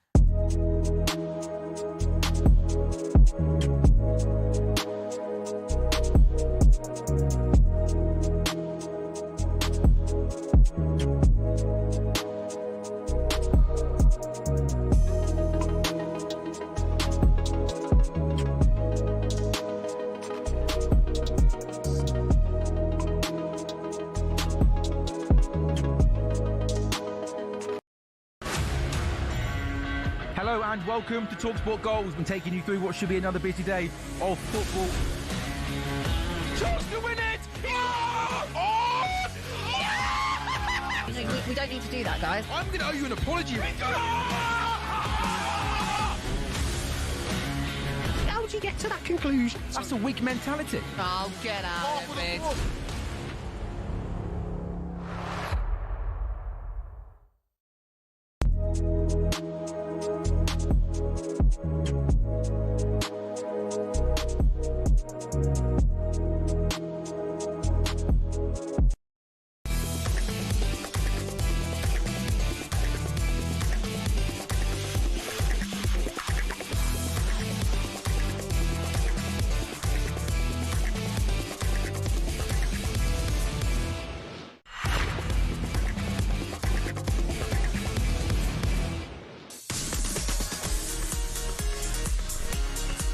This is the warm-up on talkSPORT, coming to you live from Olympic Way in Wembley. Fans making their way into the stadium already. If you're a fan coming down to the FA Cup final today, drop us a line. You can drop us a text on 81089.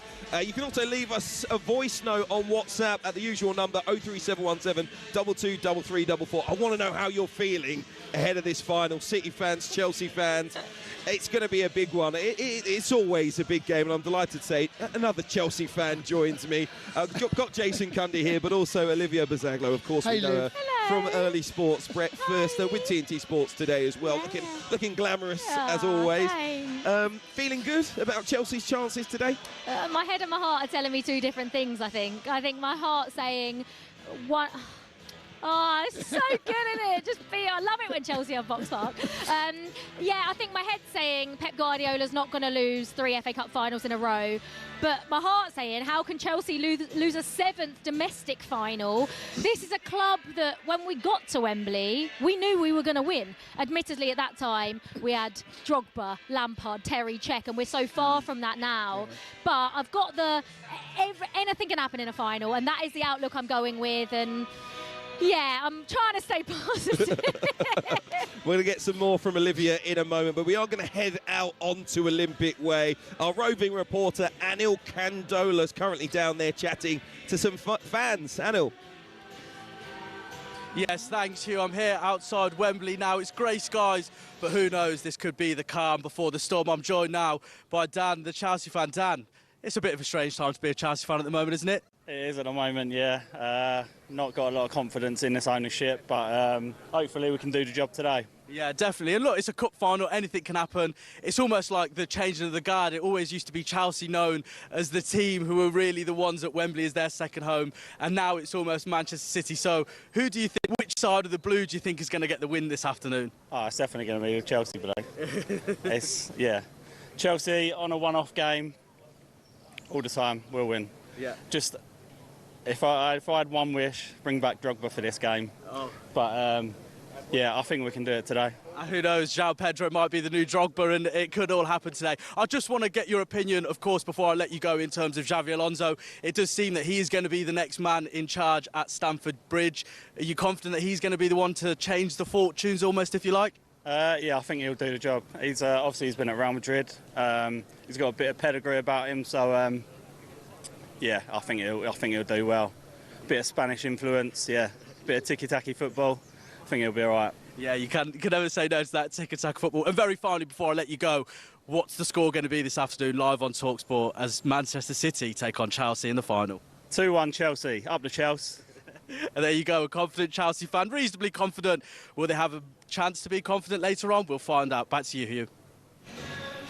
Always got to back your team, Anil. Thank you very much indeed. It's now time for this. FA Cup update on talkSPORT with McDonald's. Got big McDonald's hunger? Order delivery on the McDonald's app today. From 11 a.m. 18 plus. Fees apply to delivery orders. Subject to availability. Price may vary. So Olivia Bazaglo and Jason Cundy still with me, Hugh Woozencroft. Let's take a look ahead at the latest FA Cup action with McDonald's then. Of course, it's the final. And you mentioned before that there's always the nerves jangling and there's always a possibility, as we heard from out there on Olympic Way, that you can, anything can happen in a cup final. But of late, Chelsea haven't delivered what we've expected them to do. You look around, you see the fans here, that confidence of being with the Blues. Do you think you can? There's a spirit amongst the football club, and actually it's become more defiant this season. It almost feels like, at times, Chelsea against this ownership group. It's united the fans in many ways. The feeling of being an underdog coming to Wembley today is an unusual one for Chelsea fans, but it might galvanise the group. I actually, when I think back to the finals that we've won, the big moments, a lot of the times we have been underdogs, and I do think maybe that just suits us a little bit more. You look at the way we play, Jace, me and you have sat there a million times and spoken about how we can't deal with teams that sit back and we've got to break them down. We know what Manchester City are like. We know they're not going to play like that. That means we have got space in behind and on the counter, but that's when you have to utilise those players like João Pedro, who is so good at what he does, even when he's up there on his own with two defenders. But you have to take your chances against this Manchester City team. And one thing is for sure, Chelsea will get chances today. If you look at the City performances, especially over the last month or so, okay, yeah, they've been winning, but the teams that they've played against, look at the Everton game. Yep. How many chances they gave up in that game? And I just think the chances will be there for Chelsea. The difference is, we know Erling Haaland will take his half chance. Will we take ours? I just wonder, Liv, about the fitness of Levo Colwell. Has to start for me. He's had a week off now, okay? He was outstanding. We really missed him. Yeah. I don't want to go back and be one of this fans, what if, but I can only imagine what Chelsea might have looked like if he was fit 2 months earlier. Yeah. That's gone, but he's a massive plus. Reece has got to start for me. But we had this conversation on Inside Chelsea for talkSPORT, actually. Well, where do you want Reece James to start, Jay? So we started him in midfield, and we started him at right back? Well, that's Jolien and myself and Hugh had this conversation about. He was suggesting that maybe if you go to a 4, if Pedro Neto is fit, I think he may go with a 4 to get that pace out in the wide areas. He is the opinion if he plays a 3, maybe restarts on the right-hand side of a 3 at There's the back. too many ifs to deal here. with. There's a lot of There's ifs. There's too many ifs they're fit, if they're 100%. No, but I think... Well, we know Reece is going to start regardless, right? Reece is back. Yeah, He's going to start. But also, sorry, Liv, it's the pace from João Pedro Neto, as we saw in the semi, is absolutely crucial. We need, if we are going to play that style where we can get in behind them, We need pace. But is it more crucial than having Cole Palmer and Enzo Fernandez centrally together in front of that midfield too? Because I'm not sure. I think I would rather maybe play 3 at the back, have Cucurella and the thing is, do you want Reece James as a wing back, or do you want him to counter Doku? Because actually he is the most in-form City player right now, and every time he cuts in on his right foot, it looks like it's going to be bent in the top corner. You've got to have someone that's a good one-on-one defender that can send him down the line. So I think Callum McFarlane, listen, he'll know what to do. He'll do whatever he thinks is right. But I think that is one really interesting point, is Reece James is our best player, him and Cole Palmer, when both playing at the top of their games. And we need Reece James at both ends of the pitch today. So it's a really difficult one. And I can't believe we're in a situation where we don't even know what formation we're going to play. No, and there have been some niggles. And the Pedro Neto, I hope, is fit. We need that. And then we talk about Sanchez. That's another one that we've not touched on. I think he said he was fit.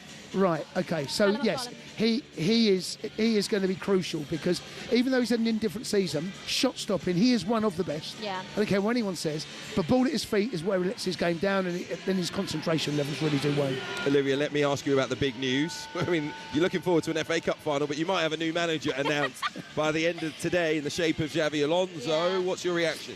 I mean, it's just so Chelsea, isn't it, to be in an FA Cup final and potentially straight after it name another manager. I think out of the options that were on the so-called list of the managers that Chelsea spoke to, he and Andoni Iraola were probably the two that I was favouring towards. I think he was unfairly treated. At Real Madrid, I think his record was actually pretty good while he was there. My only worry is, and I know comparing the Real Madrid dressing room is very different to comparing the Chelsea dressing room, but obviously there was issues in that dressing room, and it does feel like there may be issues in ours. I really hope that because of the player he is, he will just gain that respect automatically, even though he should always have it. But I'm a little bit excited. However, off the back of the Liverpool performance last night, I'm thinking, can we get it done sooner rather than later? I just wonder what Liverpool fans are feeling, because there's a lot of them, you and I just touched on it, that are considering whether they want Slot as manager next year. And if Xabi Alonso is tied up, then that ship has sailed. There's all of this mechanics going on as well. Rory made a good point, didn't he? Saying, well, has he just said he's interested in Chelsea to sort of make Liverpool move? But listen, it's not in Liverpool's. The way that Liverpool work, I don't think they're going to get rid of Arne Slot, even though maybe fans think differently. Very quickly before you go, Jason said a little bit earlier on he'd be okay with Chelsea pulling out of the Conference League should they make it. No, hold on a second. He said he'd be fine with it. No, do you agree? No, let Olivia answer. What did you say, Jace? I said it is, from what I've heard, an option for Chelsea. And you said you would agree with it. I know. What I said was that the Conference League, if financially it makes sense, to wipe the slate clean with UEFA, you've got to trust someone who knows the books. Yeah, listen, the Conference League was made for teams like West Ham, who won it, like Crystal Palace, who Thank you, Liv. I just think it's made for teams like that. That's why Chelsea last season were by far and away the best team in it. It wasn't fair. And we only played our good players in the final, and then we ended up winning it. I think it's a little bit unfair for a team like Chelsea, regardless of the state we're currently in, with the players we've got, to be playing in the Conference League, because we will go and win it comfortably. Okay, all right. Do you not get my point here? Yeah. No, Liv, I'm with you. Another snooty Chelsea fan. They're all the same. Very quickly, score prediction for today. I'm going 2-1 Chelsea. João Pedro with the winner. Up the Chelsea. There you go. Come Olivia Bazaglo, thank you very much. Cheers, Liv. You can see her on TNT Sport today, of course, and that was all thanks to McDonald's. FA Cup update on talkSPORT with McDonald's. Got big McDonald's hunger? Order delivery on the McDonald's app today. From 11 a.m. 18 plus. Fees apply to delivery orders. Subject to availability. Price may vary.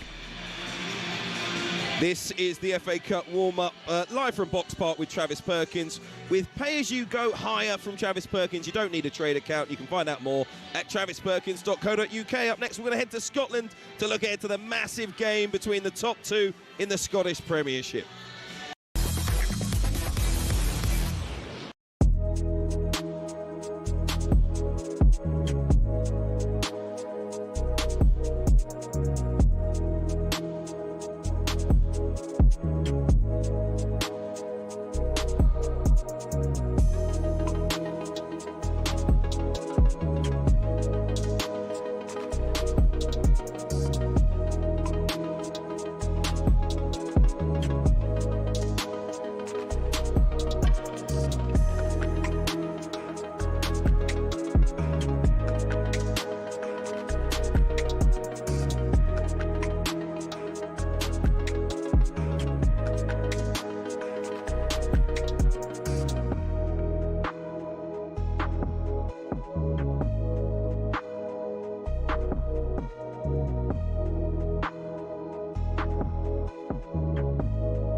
Ben White is to miss the rest of Arsenal's season and is set to be ruled out of the World Cup. A suspected knee ligament injury for Ben. He picked it up on Sunday. I think it was a 50-50, wasn't it? It was Somerville of West Ham. Now, up until now, Tuchel has ignored Trent Alexander-Arnold since his move to Real Madrid this summer. Could it be goodbye Ben and hello Trent? What do you think? My gut feeling is Tuchel just doesn't fancy Trent, no matter who's fit or not, to be honest, from a defensive point of view. That's how it feels. The recent squad, he had, 36, and he didn't put him in, so I don't see why I'd be putting him in now. You think he's decided he's not going to be featured? Feels that way. Yeah. I might be completely wrong, but no matter what. Yeah, I don't think he'd be going. It's a shame for Ben White because he seems to be in a good books for Tuchel, and he's just started to get his form back a little bit, playing regularly because Timber's injury. He's decent player. Yeah, yeah. And I know Gary Neville had a little criticism of the way he made that tackle. I kind of make him right in a way, but the problem you've got now, because I missed the final once by dangling a leg. Rio come through me hard, Rio Ferdinand, the way it leads it was. And I did my ligaments, missed the final because of it. And I look back on the tackle and think, yeah, I should have gone in full tilt. Problem you've got now with the way the rules are, especially with the follow-through rule, even if you go in full tilt and you do get the ball, but you catch someone on the way through, and you get a red card. Yeah, it actually encourages you to be a bit more tentative. So what is it when you're going in fairly committed, but don't end up truly committed? Yeah. I mean, Gary Neville said Ben White just hangs his leg there. It's poor. He's got to be stronger than that. He's hurt himself there. Yeah, and that's my point. He says you're asking for trouble by doing that. Yeah, he's right.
Yes, this is the warm-up live from Box Park, Wembley. I'm Hugh Woozencroft alongside Jason Cundy. It's turning into that ocean of blue we mentioned a little bit earlier on here at Wembley, where the party has certainly got underway. The Chelsea fans behind us seeing goals from their team across the competition and beginning to, like I say, get really into the mood now of what is always a very special day. The FA Cup final coming up from 3 p.m. here on talkSPORT. We've had another text on 81089. It's from Andy.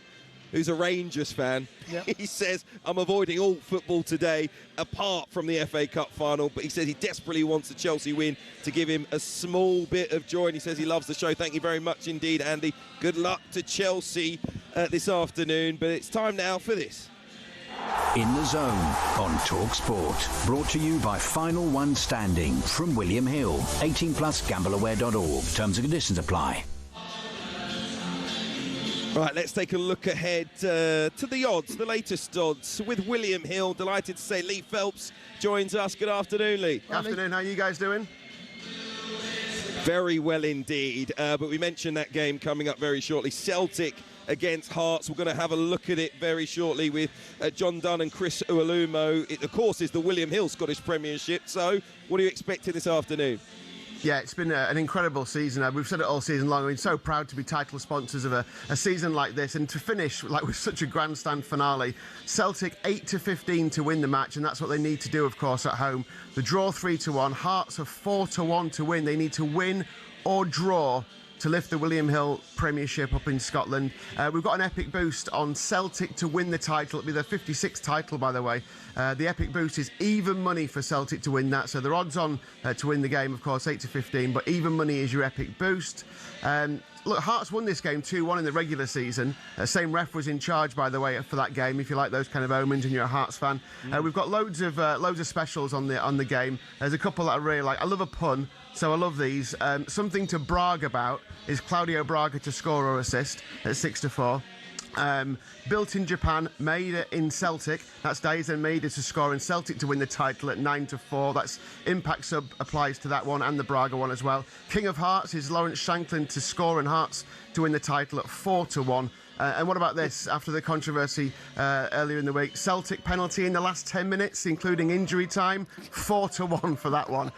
So yeah, but we've got. I'm obviously with you guys at talkSPORT today, but we're out in numbers up in Scotland, waiting to see which way the title goes. But yeah, it's a nerve-wracking day to come up in Scotland.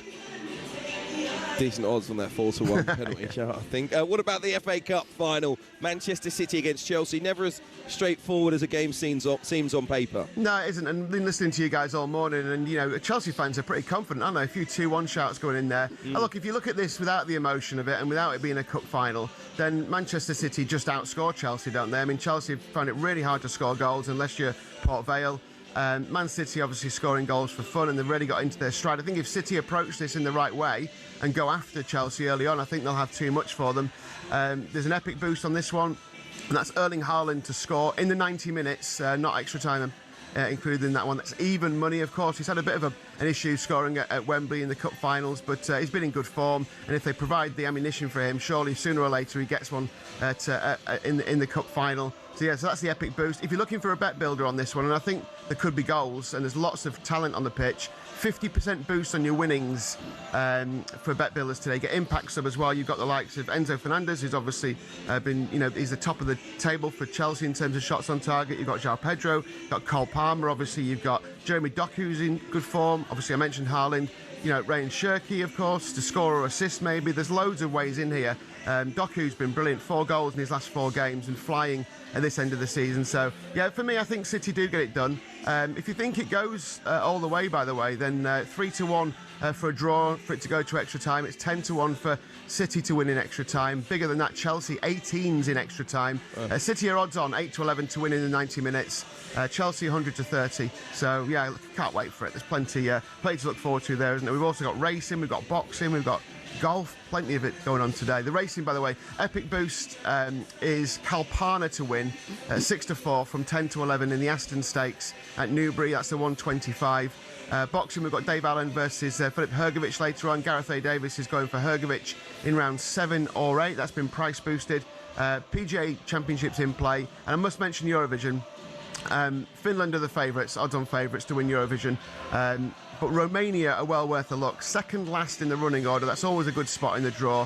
There's a touch of Lady Gaga about the performance. You'll remember it when you've seen it. Let me put it that way. 16-1 to win each way.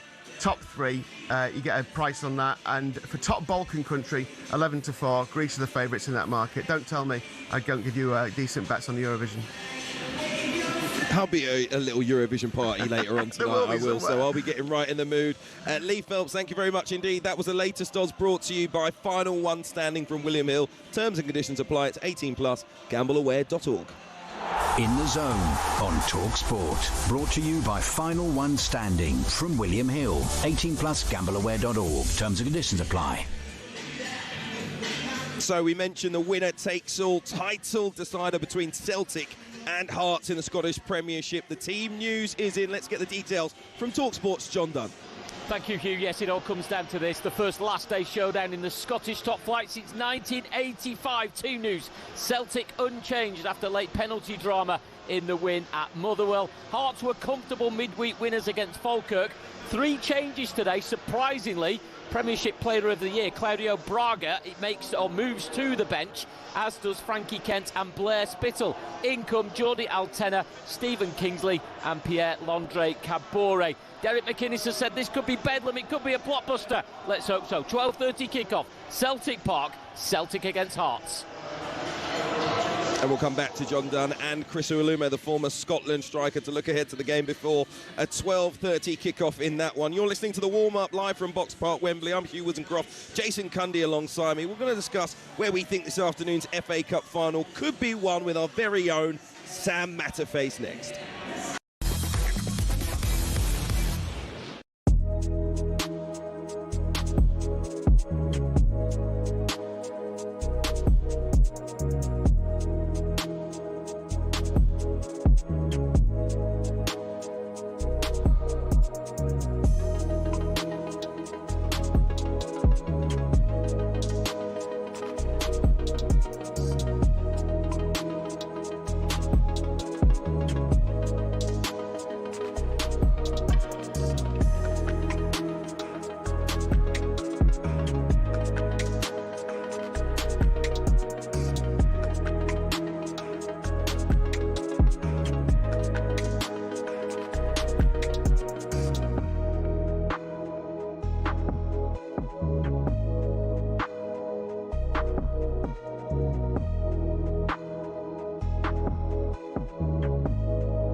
We've got Jason Bourne sitting in front of the back three. The ball goes over the top. Yeah, but Jason Bourne's just going to eat everyone up. You got Shaggy running in behind No, Jaws. Shaggy didn't make the team. You binned him. Who's there? Walkie-talkie, Jaws and Scooby-Doo. Okay. All right, fine, okay. All right, here we go, boys. Well done, everyone. This is a good team. Our Spy Sports Bar 11. In goal, we've got Octopussy.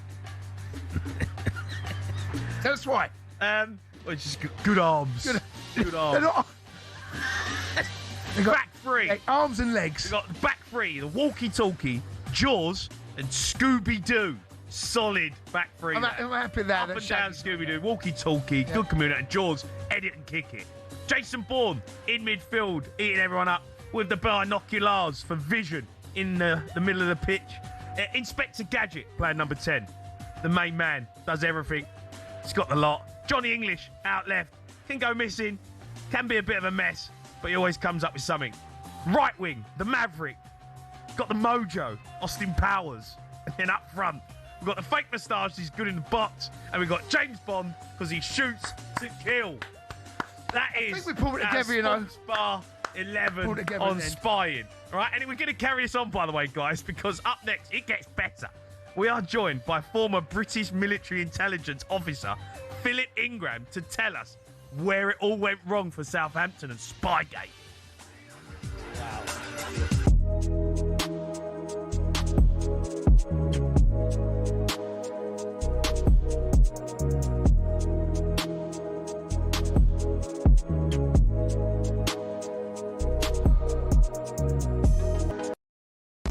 Get ready to get that winning feeling with talkSPORT Win, because we're giving one lucky listener the chance to win a massive £25,000. Oh my God. Go to talksport.com/win to enter now, and you could win 25 grand in your hand, tax free. Oh, that's incredible. Get that winning feeling courtesy of talkSPORT Win. Thank you very much. Find out how to enter now at talksport.com/win.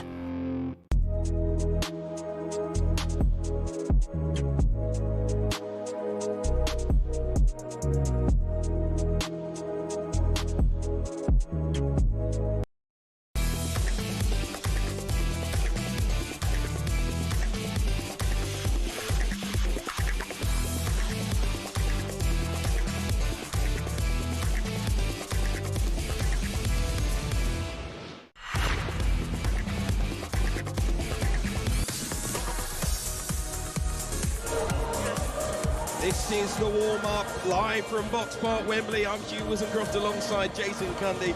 And if you fancy winning £25,000 completely tax-free, our competition's just got a whole lot bigger, even more prizes up for grabs that give you that winning feeling. Just head to talksportwin.com to enter and for full terms and conditions. Entries close Monday at 4 p.m. We'll be joined by Sam Matterface in a moment, but let's head back down to Anil Kandola, currently out and about on Wembley Way chatting to fans. Anil.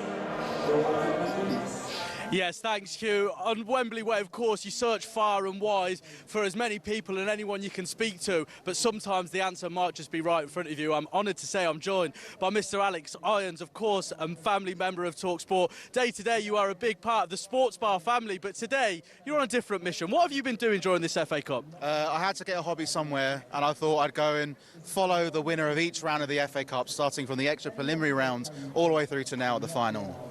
So, started at Edgware in Kingsbury, who play about 3 miles up the road over there.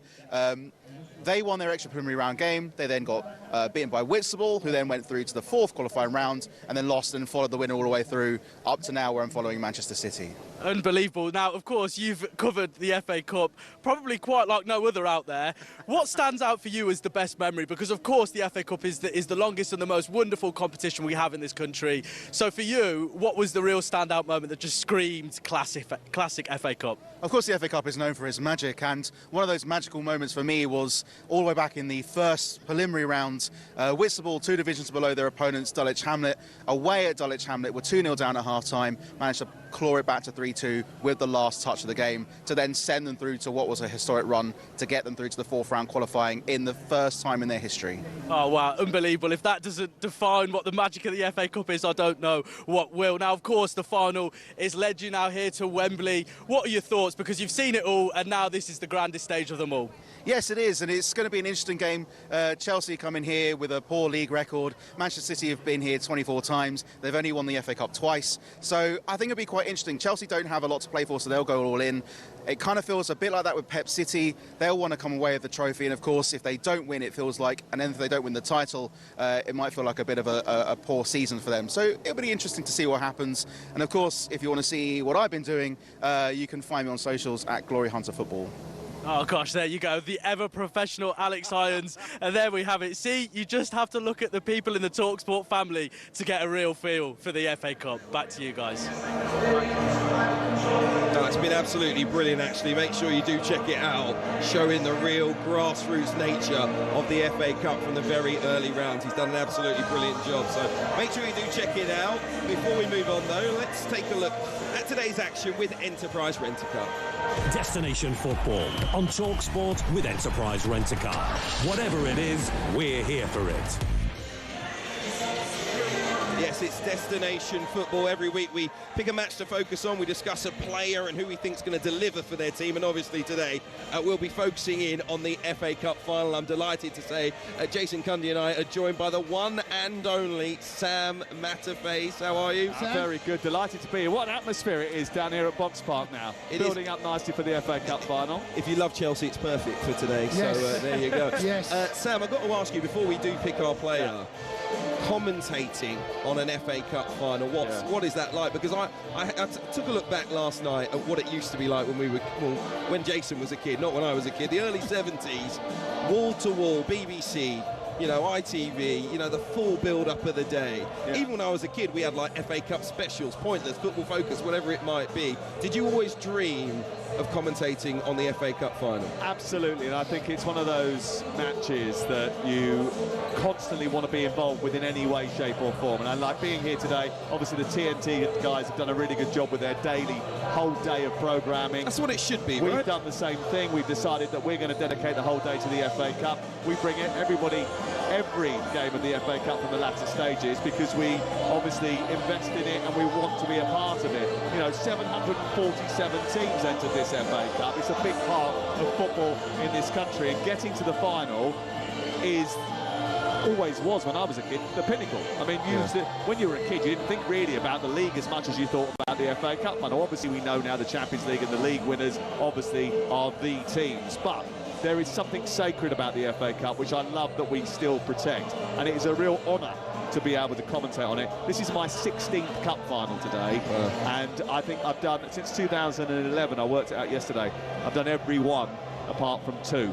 So it is definitely a massive part of my calendar, and I'm so grateful that I get to be here today. You mentioned about the so Hugh and I have been talking about it. I think it's well regarded that the FA Cup has lost a little bit of that spark, has lost a little bit of... Do you think so? I think the early rounds, I think it probably has, but when you get here now, there is something magical. Well, there is absolutely something magical about today. I'll tell you why I disagree with you. I don't think it has lost its magic. I think that's like a narrative that people push on it, but I don't think it's true. And the reason I don't think it's true is because Pep Guardiola, arguably one of the greatest managers that ever has managed in this country, is so desperate to win this trophy. He's been in the last 4 finals. He has constantly dedicated himself to winning this cup competition. And I spoke to him on Wednesday, and I said to him, you changed the team tonight. Was that with one eye of the cup final? And he grabbed me by the lapels of my shirt. No joke, he grabbed me and he said to me, "What did you say? What did you say when the team came out? Did you say I was arrogant?" I said, "No, he didn't. I said you're keeping something in reserve." And he said, "We have to win. Since I was a kid, I have to win every trophy. The FA Cup, Saturday, we have to win. We can't do what we've done for the last 2 finals." And if you heard him yesterday in his press conference, he was very wistful about Manchester City and about the need for trophies and always putting cups on the mantelpiece. He said it's been a good season, it'll be a great season if they win too. So I think he does give it a little bit of magic, and if he respects it and he puts it on a pedestal, everybody else should. Right then, Destination Football with Enterprise Rent-A-Car. Now, you get the opportunity to pick that player from both sides today. Yeah, I know you've got allegiances, but from both sides today that you think may deliver for their team. What are you expecting to see? Well, Jeremy Doku will come back into the starting lineup, and he's been in absolutely scintillating form. He's been terrific, actually, and he's been a big part of the success that Manchester City have had towards the end of the season. I know that they've dipped against Everton, but even then, he was the one who popped up with the goal that rescued a point for them. The problem that they've had is the lack of control in midfield, though. And the key thing for me today is who plays in that gap that Rodri has vacated. If Rodri is fit, he has travelled. If he is fit and he plays, I think he will control the game. He always does, especially if he's fit enough to do so. But I think Pep Guardiola has been trying to get him ready to unleash him in this game, and I think he will be absolutely key. Obviously, it's Rodri. We know he's one of the best players in the world, but they've kept him back. And the fact that he's travelled for today's game just shows you how important, one, he is to the team, but also how highly he's regarded. From a Chelsea point of view?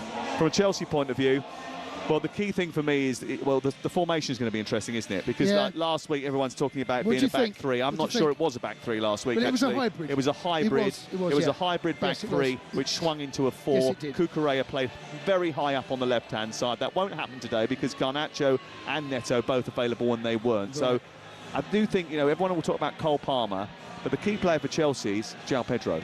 Okay, we'll discuss it in more detail. You're going to stay with us for a moment. We've got Stuart Pearce coming in a few moments' time as well, one of your fellow commentators. Sam, thank you very much indeed. That was a look ahead to some of the players we feel can be here for it to deliver this weekend with Enterprise Rent-A-Car. Destination Football on talkSPORT with Enterprise Rent-A-Car. Here for it. Book now at enterprise.co.uk.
So what?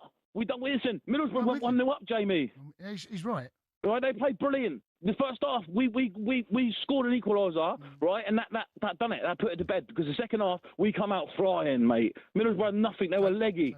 They were gone. I think the rule is if you're going to great call. Don't get caught. What? What's that? The rule is you're going to cheat. Is that your analysis of? I think Spygate. I think. Well, if you're going to cheat, don't get caught. Well, I think if you cheat, rule number 1, don't get caught. Can't get caught cheating, mate. Can you? You can't say that, mate. Well, you can. You can't. You can't. I don't think it's cheating. What do you mean? Just don't get caught. What do you mean? It's cheating. It's not cheating. It is a form of cheating. It's not a form of cheating, but if you are cheating, don't get caught. Is texting another woman cheating? What are you saying to her? Well, you tell me what I'm saying, I'll tell you it's cheating. We're just having a little chat. We're having a, No, it's not cheating. We're having a little chat. You're a bit flirty. Well, okay, what am I saying? You give me the context of the text, and I'll tell you it's cheating. Say, I see you at the bar the other day. I got your number, and I thought I'd give you a message. I thought you look really pretty. That's not cheating in my book. You're a disgrace. You're a disgrace. Oh, that's not cheating, is it? What do you mean? It's a form of cheating. It's not. It is. No, it's not. It's fine. You can't get away with that. No, I think you wouldn't. You can't get no, away but here's with the thing. I ain't got caught. Delete the text. Delete the text. Delete the text.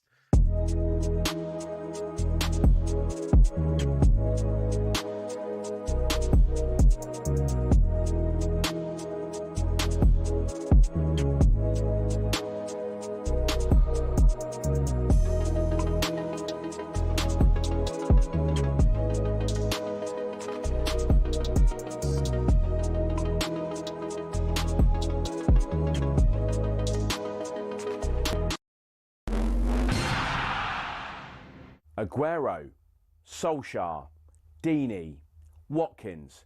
Sure, you know all about those last-minute goals, but have you heard the one about the on-loan goalkeeper who saved his temporary employers from disappearing out the Football League and into almost certain financial oblivion? Back in 1999, Carlisle United, managed by Nigel Pearson, were fighting to stay in the Football League. Carlisle's finances were precarious with a capital P that season, leading to a scenario where, with 3 games to go, they had to ask the FA to sanction an emergency loan deal to bring in a goalkeeper. Swindon Town's Jimmy Glass arrived at the club. His efforts in his first 2 games earned the Cumbrians 2 draws.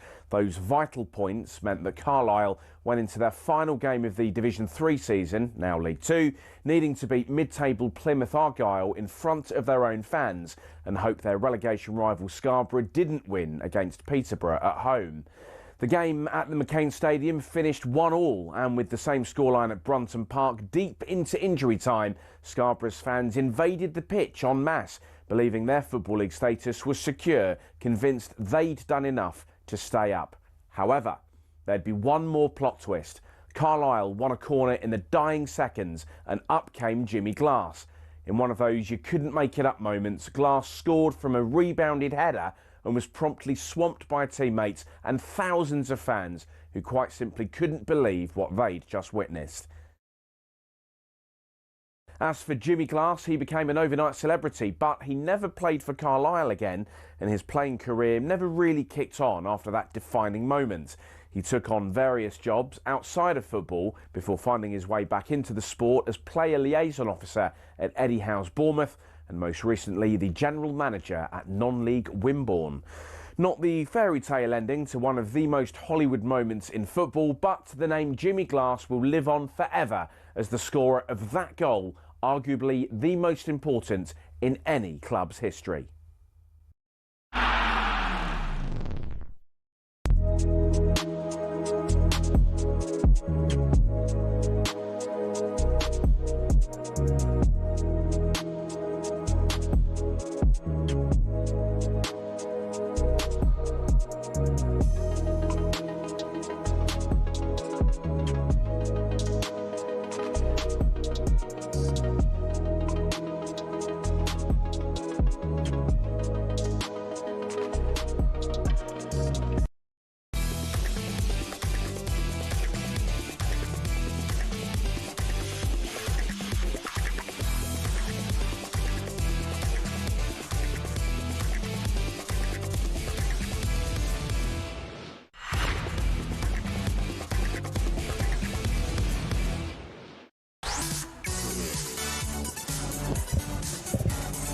Yes, this is the FA Cup warm-up live from Box Park with Travis Perkins. With pay-as-you-go hire from Travis Perkins, you don't need a trade account. You can find out more at travisperkins.co.uk. We are seeing plenty of Manchester City fans, plenty of Chelsea fans begin to make their way now down Olympic Way towards Wembley Stadium. Let us know how you're feeling about the chances of your team lifting the FA Cup today. You can drop us a text on 81089. Plenty more for us to discuss this hour. We'll also look ahead, of course, to that incredible final day matchup between Celtic and Hearts in the Scottish Premiership. But first, let's get the team news from the WSL games today. It's the final day of the season. Ian Abrahams will be watching Chelsea against Manchester United. And Chelsea need to win and hope Arsenal don't get a point if they're to finish second in an automatic Champions League spot. No Millie Bright today, but she will lead the team out before she goes off into retirement. Sam Kerr does play in an unchanged Chelsea side. It's her final game for the club before she leaves. For United, nothing to play for today. One change, Park drops to the bench and Van Gogh comes in. It's Chelsea against Manchester United at Stamford Bridge. Angelina Kelly's watching West Ham as they host the champions Manchester City. Yes, it's a sold-out away end here in East London as Women's Super League champions this season. Manchester City travel to face a West Ham side who could upset the celebrations as they look to extend their three-match unbeaten run. Rita Guarino makes 4 changes to the side that beat Aston Villa 2-0 earlier this month. On the bench is Katrina Gorry, who is expected to feature in some capacity as it was announced this week that the captain will leave West Ham this summer. Andre Jeglert's made... Looks like we've just lost Angelina Kelly's line there. Let's go to Chris Hull. He'll be watching Liverpool against Arsenal. Well, the Gunners' target today is simple and vital. Secure the runners-up spot and therefore automatic qualification for the league phase of the Champions League next season. That will happen with a win or a draw over a Liverpool side that is second bottom, safe from relegation and nothing to play for but pride. This week, Arsenal confirmed club legends Beth Mead and Katie McCabe will leave the club after 9 and 10 years service respectively, and both play their final game for the club today. At Anfield, it's Liverpool hosting Arsenal ladies. OK, let's continue to look ahead to the FA Cup final here at Wembley today between Chelsea and Manchester City. I'm Hugh Woozencroft. Jason Cundy's alongside me. Delighted to say a man who won the FA Cup with Chelsea, Scott Minto, is here. A man who scored a worldie in an FA Cup final, Stuart Pearce, is here as well. How are you doing, boys? All really good, mate. Yeah, I don't like to talk about it. Don't mention it. Don't like to talk about it. In that case, nor do I. Of course, former Manchester City manager as well, Stuart. It's a great day as ever. The FA Cup. I've been asking everyone that's come on, you know, their feelings about the FA Cup. You've been there, done it, played in it, of course, as well. But before you were footballers, how important was the FA Cup for you?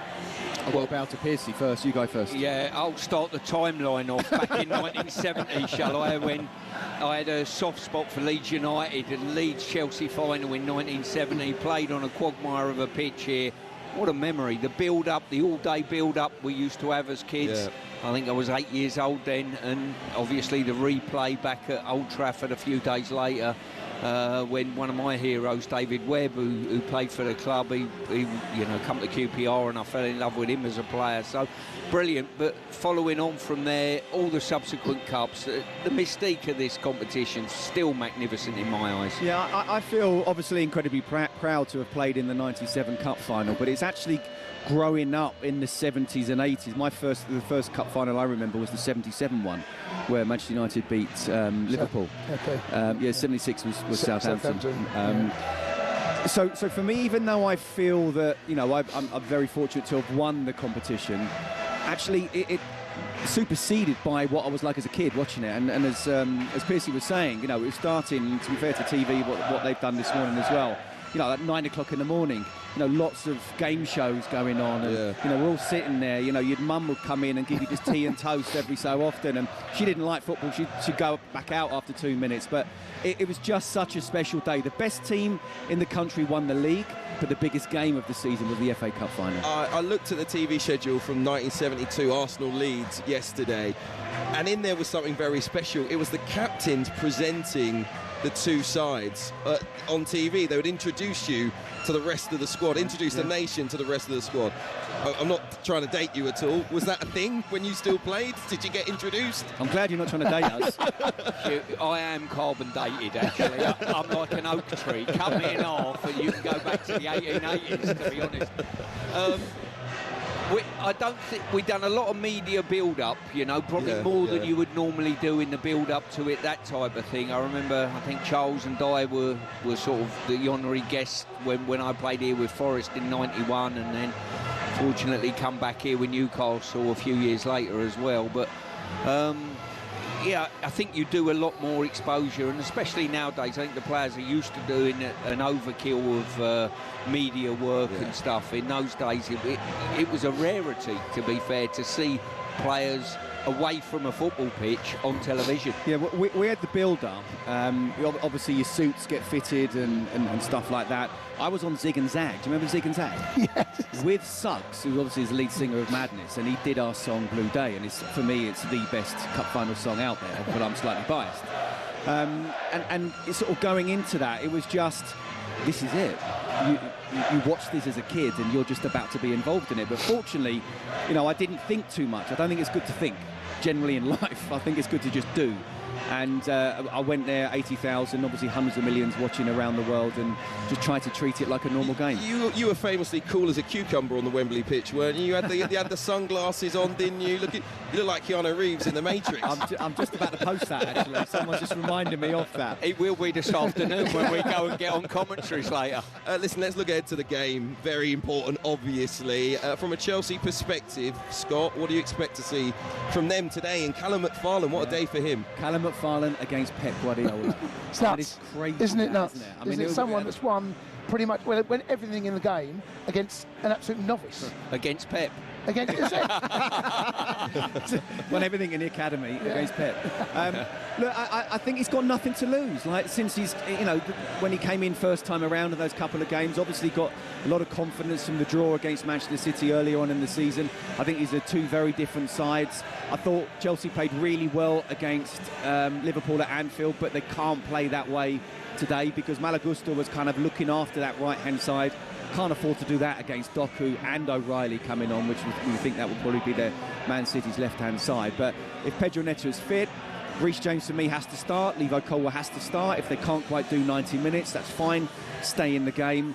Don't try and pick different players and think maybe we could do this in extra time, because you can't do that against Manchester City. What about McFarlane, Stu? Because he's come in, he's had a little taste before Liam Rosenior came in, and he's got another taste. I've been quite impressed with how he's dealt with the media. He's very calm. He doesn't get drawn into any sticky situations. I've been really impressed with how he's taken it away from the players and just really calmed everything. What you tend to do, I think, if you're involved in management in any way, shape or form, you look at what's gone before you. You know, if you're a manager coming into any new club, what's gone before me? What is the thought process of those people around, you know? Liam got a lot of flack for overthinking things and over-talking things, so people are telling me. So he's seen all that develop in front of his eyes. So the last thing he's going to do is walk in and overcomplicate anything. He's seen the reaction with the players. The biggest low point ever was the Brighton game. That was horrific. Oh, there's a few, Stu. That's no. Everton. I'm going to give you. I see your Brighton. I'll raise you, Everton. You know what, there's been a few lows, but I think that is the lowest of the lows. Brighton was one where, in my eyes, the players down tools on the manager, and that was horrific, and that cost the manager his job. So McFarlane will come in and look, and all that's gone before him. So sometimes, even if it's a gut feeling, you go against that and say, I can't go down that route again. I've got to play it a little bit clever. I've got to defuse the media a little bit, and I've got to lift the players. So, listen, he's not got a great deal to lose here. What a great opportunity for him. It's an FA Cup final. Unbelievable opportunity. What an opportunity for him. Honestly, incredible. He's got nothing to lose in that sense. I do think it's a little bit easier. PC might be able to agree or disagree here. If you're the caretaker manager as opposed to a manager who you're trying to set down a philosophy and even develop a relationship with the media. You know, so he can have that poker face and say, no, I'm just focused on the next game. And that's the kind of route he's gone down. What do you think will happen this afternoon? I'll say score predictions, but your predictions for the 90 minutes generally, how do you see it going, Scott? How do I want it to go? I want I want Chelsea to stay in the game. I want them to start really well. I want to put City Do you know under what I want to pressure. see? I don't want to see Chelsea concede after 6 minutes No, again. no. Last 2 games against Forest, it happened. Against Liverpool, Yeah. we can't chase City No. out here. Even PSG, we conceded at Stamford Bridge after 6 minutes, I think it You was can't- as well. you can't keep doing it. You can't against these sides, No. and then you're forcing the play, and then they just pop the ball around you. So you've got to start on the front foot. Prediction? Score? 2-1 Chelsea. Every Chelsea fan said that so far We can't today. keep a clean sheet, but we've got to win. Stuart Pearce? I think City will edge it, to be honest with you. You know that their form's improved as time's gone on. Their 2 wide players will be key. Can Chelsea handle Semenyo and Doku? That is really key. Doku's, looked a better product, hasn't he, and a better end product from what he's trying to achieve. Semenyo as well. And for me, it's probably the last time I get to cover live media-wise Bernardo Silva. He's my favourite player in the Premier League. I love him to bits. And the one thing you don't know City's team today. He'll be starting in it, though. Always does. Absolutely, he will. Stuart Pearson, Scott Minto. Cheers, boys. Your commentary team alongside Sam Matterface, Adrian Durham will be with you from 1 o'clock, so you hear plenty more from the gentlemen ahead of the 3 o'clock start, the FA Cup final between Chelsea and Manchester City. Thank you very much indeed. You're listening to the warm-up. We're live from Box Park, Wembley. The Chelsea fans absolutely loving it right now. Hugh Woozencroft and Jason Cundy are with you. We'll be joined by a Chelsea fan, Rory Jennings, up next. We'll also look ahead to that huge game between Celtic and Hearts. Stay with us.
As we alluded to yesterday, Southampton are likely to face a sporting sanction if they're found guilty of spying charges.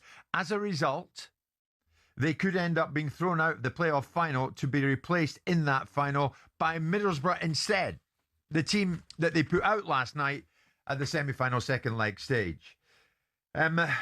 We said we'd look into this more thoroughly from a financial, legal expert point of view, and the very man who fits that bill is sitting to my right. Stefan Borsten joins us live in studio. And Stefan, good morning to you. Hi. We'll get into how this may or may not play out in the courts. Is there a precedent, Stefan, for chucking a team out of the playoffs? Well, it happened to Swindon, but it was different. Well, not in terms of the playoffs, but in terms of sort of annulling the promotion. But it was a different situation. I mean, there's no situation where you've had it all come to a head within this small window around the playoffs.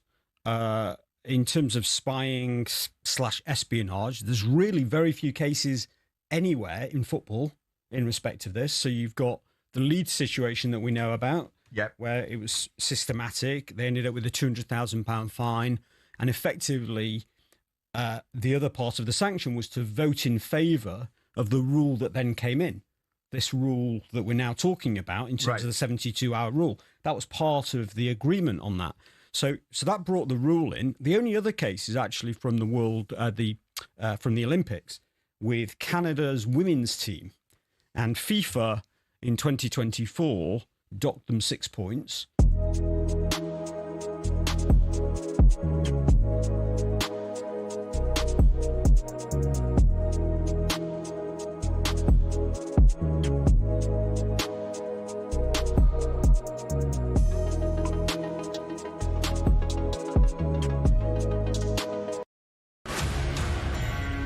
Hello and welcome to talkSPORT Goals. We're taking you through what should be another busy day of football.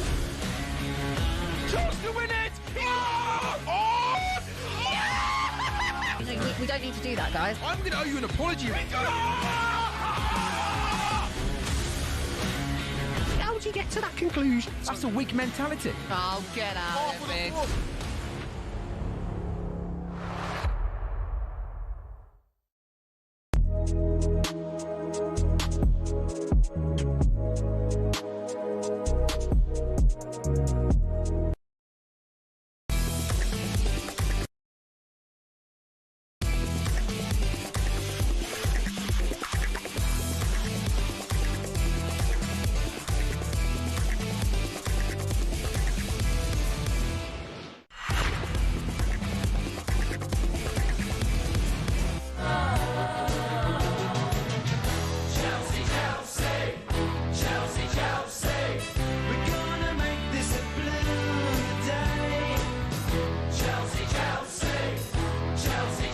The famous song by Suggs that's got mentioned a few moments ago. I think that's one of the more famous, out of my childhood, one of the more famous FA Cup songs, and one of the better ones as well. They don't do them anymore, do they?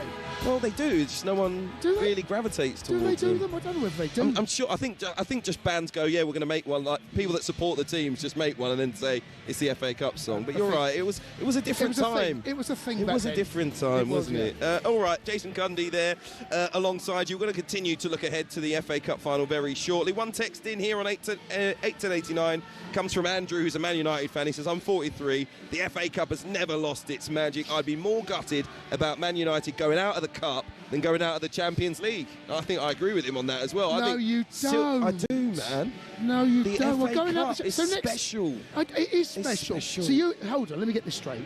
So next January, when you're in the FA Cup, first round, okay, you got a choice of going out to Grimsby, right? It's not about the game. It's about winning it. Okay. That was what he said. He said you'd rather stay in the FA Cup than the Champions League. Yeah.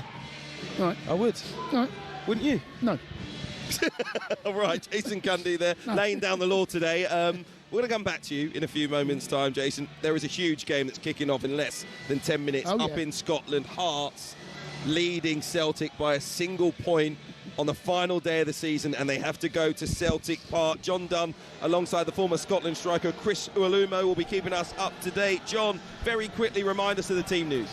Yeah, it all comes down to this one, the first last day showdown in the Scottish top flight since 1985. In terms of team news, Celtic unchanged following that late penalty drama at Motherwell in midweek. Hearts had a comfortable win against Falkirk. 3 changes. Surprisingly, Premiership Player of the Year Claudio Braga is on the bench, but Derek McInnes, the Hearts manager, has confirmed that's due to a groin strain, but he will play a part in the game. Frankie Kent and Blair Spittle also moving to the substitutes bench. Incoming Jordi Altena, Stephen Kingsley and Pierre Londré Cabore. Former Scottish international Chris Uolumo is alongside me. Difficult to just give the gravitas, the hugeness of this game in terms of Scottish football, Chris. It is monumentous, as it's unbelievable. What I will say, this Hearts side have been outstanding and consistent throughout the campaign. You look at, they're not just playing for Hearts and Midlothian and the people of Edinburgh, this is for Scottish football. And this is, you know where my loyalties lie, you know who I want to win today, but Derek McInnes has delivered, they've recruited well, they've been consistent. You have to come and try and go over the line here, but the Celtic side have hit a little bit of form under Martin O'Neill, ever present. He knows how to get the boys over the line, you know, so it's going to be an interesting encounter. Chris is sat here with a green and white scarf and bobble hat, but just quickly on Hearts, Claudio Braga on the bench. Derek McInnes has confirmed that's due to an injury. It's a huge loss, but as he said, he will play a part in this game. He could play a part in the title. Yeah, he's been excellent. You know, again, you look at those consistencies, ever present, creating, scoring goals, bringing others into play as well. He will have a part to play, but having him not in the side, that'll give that little incentive. You've got to remember, at Celtic Park, was it only less than 800 Hearts fans, so the atmosphere, it's going to be hostile. But Derek McInnes, he's instilled that belief, that confidence in his players. Celtic, they've got the better of Celtic throughout this campaign as well. 2 wins and a draw there as well. Coming to Celtic Park, getting a 2-1 win, the confidence will be there. can they go and get over the line? The occasion, the nerves, the players, they've shown time and time again throughout this campaign they have the capability and the character to face whatever comes their way.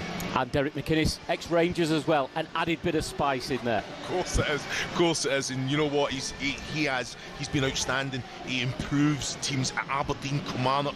He has a real clear identity the way that he wants to play as well. But like you say, I think he was the right man to lead it, and what an occasion for him as well. So personally, you know what he wants to do and go and try and create as well. But it's all about his players now taking that responsibility in today's game. 28 years ago, the last time Hearts won a trophy, it was at Celtic Park. That was a Scottish Cup back then. Today it's all about the title. Coming into this one, Celtic have their last 6, Hearts unbeaten in their last 7. Kickoff is fast approaching for a title decider at Celtic Park. It is Celtic against Hearts.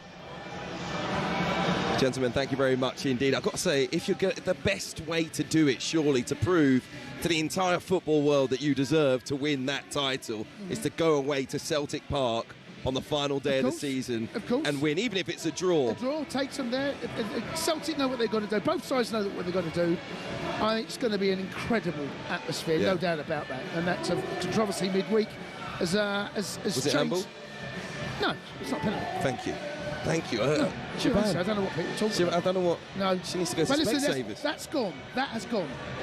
Now they've got to park that, Hearts, and they've got to move on and make sure they get the result. And winner takes all, really, isn't it?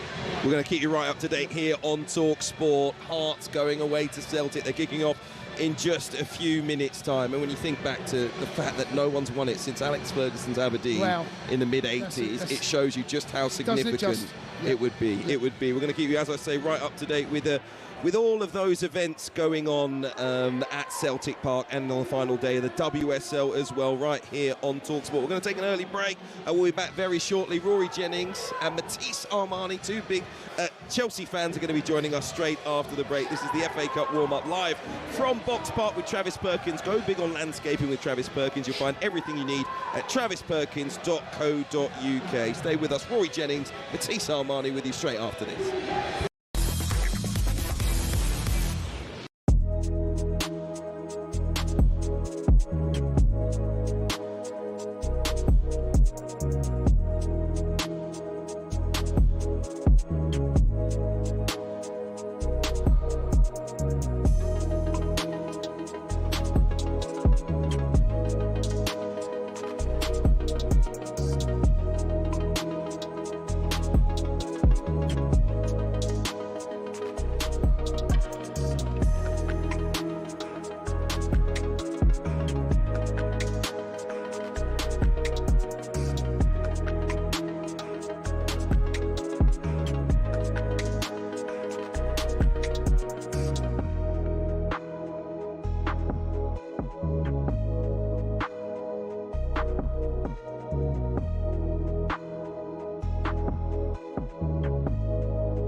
You've got Madonna, Shakira and BTS are going to headline the halftime show at this summer's World Cup final on July the 19th. The halftime show during last summer's Club World Cup in the United States between Chelsea and Paris Saint-Germain lasted more than 24 minutes.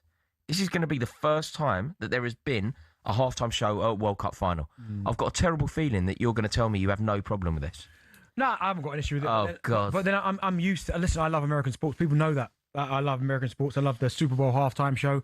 Of course, it's not going to be for everyone, and I get that. I've got no issue with that at all. But what they're going to have to do is make sure that they've got plenty of bikes in the dressing rooms, the warm-up areas to keep the legs moving, because I've been the halftime, 24 minutes, that is long. Especially when the intensity of the game, then you go in and you cool down a little bit, and then you talk about 25 minutes before you get yourself back out there.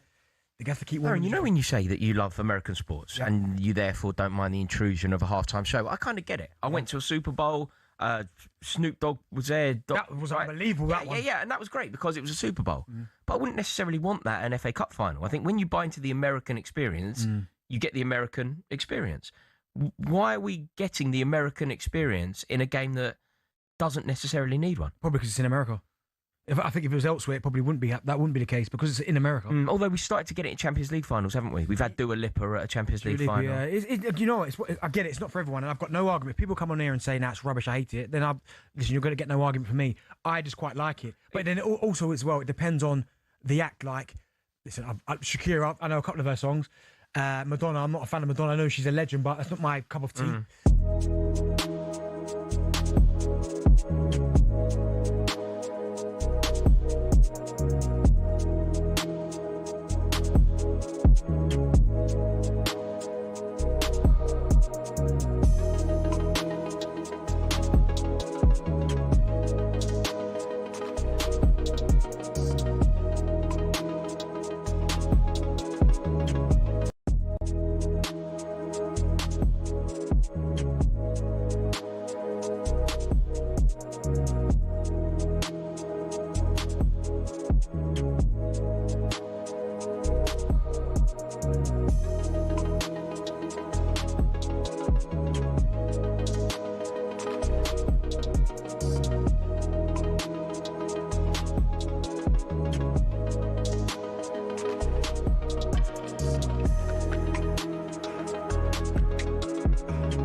Yes, this is the warm-up live from Box Park, Wembley. Hugh, Woozencroft and Jason Cundy are with you. And I tell you what, it's special to see now the joy, the hope, the excitement on every single fan face walking just beneath us along Olympic Way and up to the stadium. Everyone coming to this game, whether you're a Man City or Chelsea fan, doesn't matter how your team's done, believing that today is going to be your day. And I think it just underlines what a special tournament the FA Cup is as well.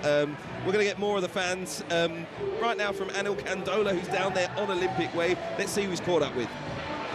So take us through how you're feeling about this game specifically. You said that you're always a bit nervous, but Chelsea aren't doing the best at the moment. They've got a bit of difficult moment, if you like. What do you think the score is potentially going to be this afternoon? I still think we'll win, but I do feel that Chelsea played a lot better at Anfield last week. Showed a few bits of signs, obviously James being back as well. But no, yeah, I think we'll pip them, but I think it'll be tighter than people expect. I think the thing is a cup final. It's anyone's. A lucky bounce, you know, a red card, and it's anybody's, isn't it, on the day? So whatever your form is. Exactly that. So then, if I had to push you for a scoreline, what would the score be today, this afternoon, if you had to put a bet on it almost? 2-1 City. 2-1 City with a Cherky goal. Oh, look at that. We've even given you a goal scorer as well there. Back to you, Hugh. City fans believe that is for sure. Ryan Cherky, what a player. He could have a big influence this afternoon. These two, well, we're hoping not, though. Our very own Rory Jennings is here alongside Matisse. Two of the best Chelsea YouTubers, let's call it that, social media content creators when it comes to this football club. Always on point, the both of you, I have to say. Big respect for everything you do. Are you as hopeful with some of the faces we're seeing coming along Wembley Way? Yeah, I am. I am incredibly hopeful. I'm so optimistic. I think it's a wonderful day, isn't it? I think anybody that's ever snide about the FA Cup just needs to come along to an occasion like this. It just feels so buoyant. I do love everything about this competition, and like it feels like a real honour to walk down Wembley Way on your way to an FA Cup final. It's a privilege that not every football fan will ever do, and I think that we can take it for granted. You know, Chelsea fans are quite moany at the moment. We lost 6 in a row, whatever, 6 in a row games at Wembley. But you're like, look, we're here, we're playing Man City. It's a vulnerable Man City team. And yeah, I'm quietly confident. What about you, Matisse? I'm feeling good. I think the fact that Reece James got some minutes under his belt in the previous game, Levi Colwill as well, Sanchez should be back as well, just to tidy up that defence and give us a little bit more solidarity. Those are some key players that we've been missing at times this season. But I'm buzzing, man. I've always said I respect this competition to the utmost. You look at our history as well, Didier Drogba, Frank Lampard against Everton. This is a big competition, and you know, these are the trophies that you want to be fighting for at the start of the season. So I'm buzzing, man. There's an extra spring in the step for Chelsea fans today. Sorry to interrupt you, Jason. With the Xabi Alonso news, it looks like you're going to have not just a new manager, but one that maybe feels like a bit of a coup at this stage. A very talented, up-and-coming young manager in the shape of Xabi Alonso. It also feels like it means there's going to be big changes in terms of how this football club operates in the summer. If you were in control, what would you want to be doing with this squad, with this club right now? Yeah, well, look, if we manage to get Alonso in, I think that would be a massive, massive statement. What you then have to do, though, is you have to give him the respect that he deserves. You have to extend a courtesy to him and say, right, you now manage. You took a fairly average Leverkusen side to make history. Now do the same for us. Like, that's what you need to do. You need to not have intrusion from above.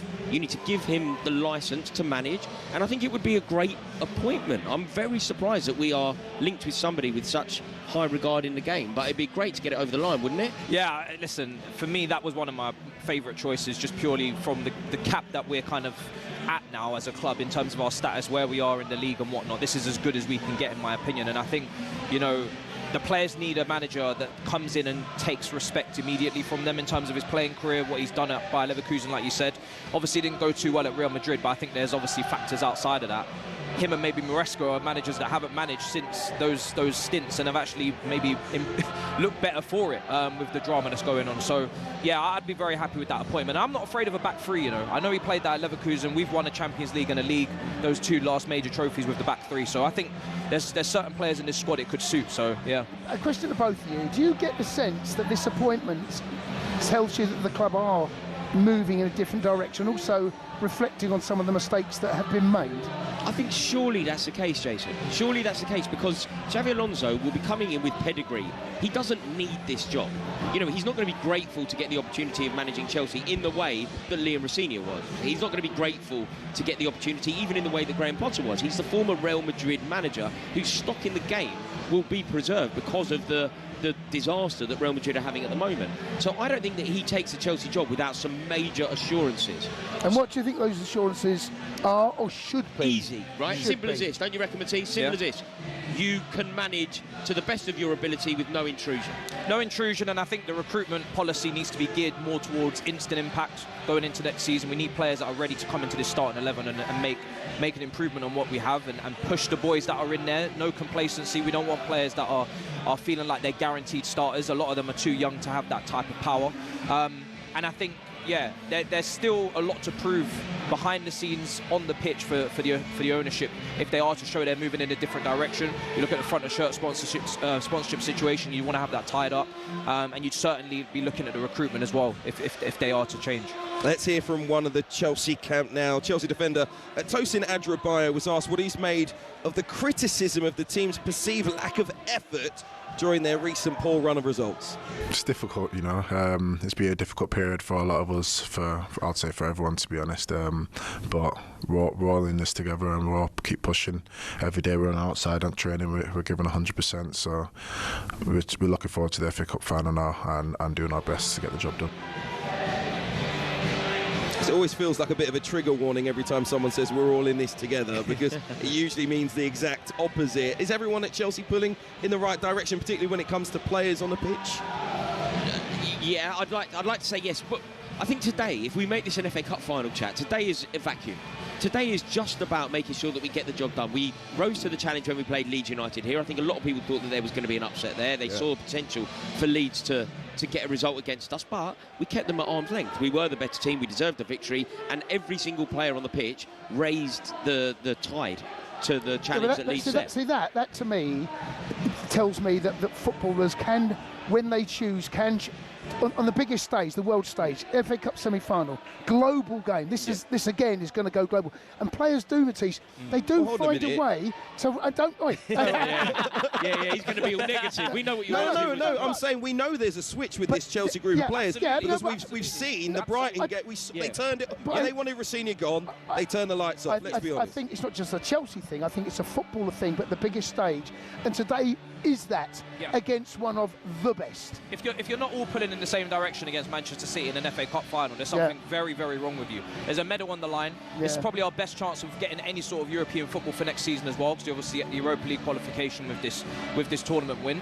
But this wouldn't be the day to judge if the whole club and the whole team are pulling in the right direction. For me, that wouldn't change the overall landscape. I just think this would be a day where everybody does do that, because it's a trophy, it's a medal. Your point stands. There is a problem. Look, Fofana was dropped because he was potentially leaking team news. There is an issue with what's going on at the club. We've seen Enzo Fernandez making eyes at Real Madrid. Cucurella's making eyes at Barcelona. Those things are happening, just not today. Today, these players, all of these players, even the ones that I mentioned there that weren't necessarily behaving as they should, they have the opportunity to make history. This is the FA Cup final. It's a huge occasion, one of the best, and if you think about some Chelsea icons, it's all because of this competition. Roberto Di Matteo is one of Chelsea's greatest. I believe deserves a statue at Stamford Bridge. Part of the reason he deserves that statue is because what he did here in 1997 after 43 seconds against Middlesbrough. These players today have the opportunity to be etched into Chelsea folklore. It isn't about, do you like the manager, do you like the direction of the club? No, you're today, right. You're right. Get the job done. And we saw against Leeds that they are more than capable of turning up, putting a performance. What are you hoping to see from Callum McFarlane in terms of his lineup and his approach? He got a draw when he was in charge against Manchester City during the course of the season, his first interim spell. So can he do at least that again today? And how do you think he'll get it done, Matisse? I think he's just got to make sure that they get the basics right. Don't concede in the first few minutes. Don't capitulate. Don't make any individual errors as well. That's the spirit. Stay compact. But you know what? Don't concede and don't capitulate. Yeah, but you have to look at what we're up against. We are up against a Man City team that's unbeaten in the last few months. They are obviously a very strong team. They've been in the title race, and I just feel like we have got the technical ability today. If we can just make sure that we just keep our heads, you know, we've had a little bit of an ill-discipline issue this season, but once we get over that hurdle, we have Reece James, we have Cucurella, we have Caicedo, we have Enzo, João Pedro, Cole Palmer. They've all got to bring their A game. Everybody's got to bring their A game. But when you bring your A game, we have a chance of doing something here today. Absolutely. But you cannot. But you've got to earn the right, right? And look, it probably feels even an A game might not be enough, and we're hoping the City, but in moments in the game, you have got to, if chances come, you've got to take it. Yeah. Don't concede the first 10 minutes because you cannot chase this City side. Yeah. That's a tough gig. Yeah, I'm inclined to agree. Yeah. The one thing that I read this morning, and I hope it's not true, is I think that we have to give Callum McFarlane ultimate respect today. So I saw something, and I have no idea if this is going to be true, but he's potentially going to play the Xavi Alonso system in order to facilitate Alonso. No. Did you see that? This Alonso deal's not done. No. It's not done. I mean, it's out there. It's out there. I've seen an article. Let's wait for it to be official. We have to give him. He has to do exactly what he needs to do in order to win the game. Callum showed last week he can be adaptable. He played a 3, which was a hybrid of a 4. He also showed against Leeds that he kept things simple for Sanchez. I made that point. He goes long. Don't start playing keep ball in your own 6-yard box. Make things simplified. Basics. Football is not a complicated game. Keep it basics simple. and don't invite pressure. I think we can't forget that Manchester City have also frozen when it's come to this particular fixture in the last couple of years. Big favourites against Palace and they lost. Big favourites against Manchester United and they lost, albeit that's a local rivalry and maybe people think that changes the context of the game. Today could be one of those days for Chelsea. It really could. Yeah, of course it could. It really could. It really could. Yeah, I'm mildly confident here. I'm not. You know, I'm fully aware who I'm up against and the manager and the players. I'm under no illusions. However, there is something about. I don't know. Something about today, I just feel. Yeah. Do you know what it is, Jace? I'm with you, and it's the beauty of the competition. But anything is possible. We've seen Ronnie Radford do it for Hereford. Like, anything is possible. But we're in here, I think that actually, you know, we've been here for the last few hours, surrounded by the Chelsea fans, who I thought might be coming here with more of a bit of a mood on, you know, the way that things have gone this season.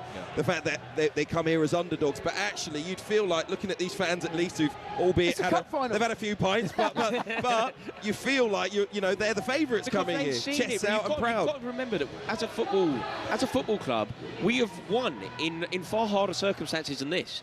We have beaten far better teams than the team that we're facing, and we have won games that perhaps we had no right to win in the past. So we know what our club is capable of. We know what the FA Cup can deliver. And I think that there is, as good as Man City can be, as brilliant as Pep Guardiola is, there is a vulnerability to them.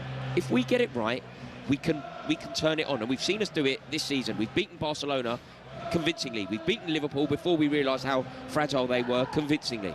So I think that there is a world in which we can win this cup today. Gentlemen, thank you very much indeed. Rory, are you going to stay with us? You off to enjoy yourself, are you? Matisse, I know you are, so thank you very much indeed. Score prediction? I think Chelsea win the game after extra time 2-1. It's 1-1 and Chelsea nick it. That is our 5th Chelsea 2-1 prediction of the show. Matisse? I literally was going to say 2-1. There you go. And Rory's just showing us that story today. Chelsea consider FA Cup final back three, Xavi Alonso's favoured system. Yeah, just because he plays a back three. Not because of. Just because he plays a back three. There are many ways. It's just a system, right? So we shall see. We shall see. Gentlemen, good luck today. Cheers, hopefully boys. for you guys. It is 2-1 Chelsea. You're listening to the FA Cup warm-up. We're live from Box Park with Travis Perkins, with Pay As You Go Hire from Travis Perkins. You don't need a trade account. You can find out more at travisperkins.co.uk. We'll have our final build-up and predictions before we head inside Wembley for the FA Cup final between Chelsea and Manchester City. That's next.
Another developing story this morning coming out of Manchester United. Manchester United have reportedly reached out to other potential candidates, but wish to speak to Michael Carrick first. What do you read into that? Is the significant fact of that Carrick gets first dibs in speaking to those who will make the ultimate decision? Well, in other words, he's leading the way. I find it strange how these things come out. Like, who is it leaking the fact that United have spoken or speaking to other candidates before they speak to Michael? I mean, it's bizarre, especially when you're talking about one of the biggest clubs in the world. Can they not do business? Can they not keep their own counsel? I find that a bit bizarre, but he's done really well. And, with the position they were in to where he's got them, you could argue he deserves another go at it and bring some players in the summer. And I wouldn't say that's a huge risk. The progression they've made under him, I'd give him another go. Yeah. Yeah. Significant, Simon, that they want to speak to Carrick first. Yeah, again, I don't know who's briefing in and whether it's coming from Carrick's side or whether it's coming from Man United's side as to the briefing in as to why Man United need. You can employ an England manager without anyone knowing about it, but they can't seemingly have a conversation amongst themselves without broadcasting it to the media. I don't understand why that is the case. I still think it's fraught with lots of questions that need to be asked and answered about the position of someone that becomes in moments of adversity. We've seen no moments of adversity for Carrick, really. He's done the job, so it makes it a conundrum.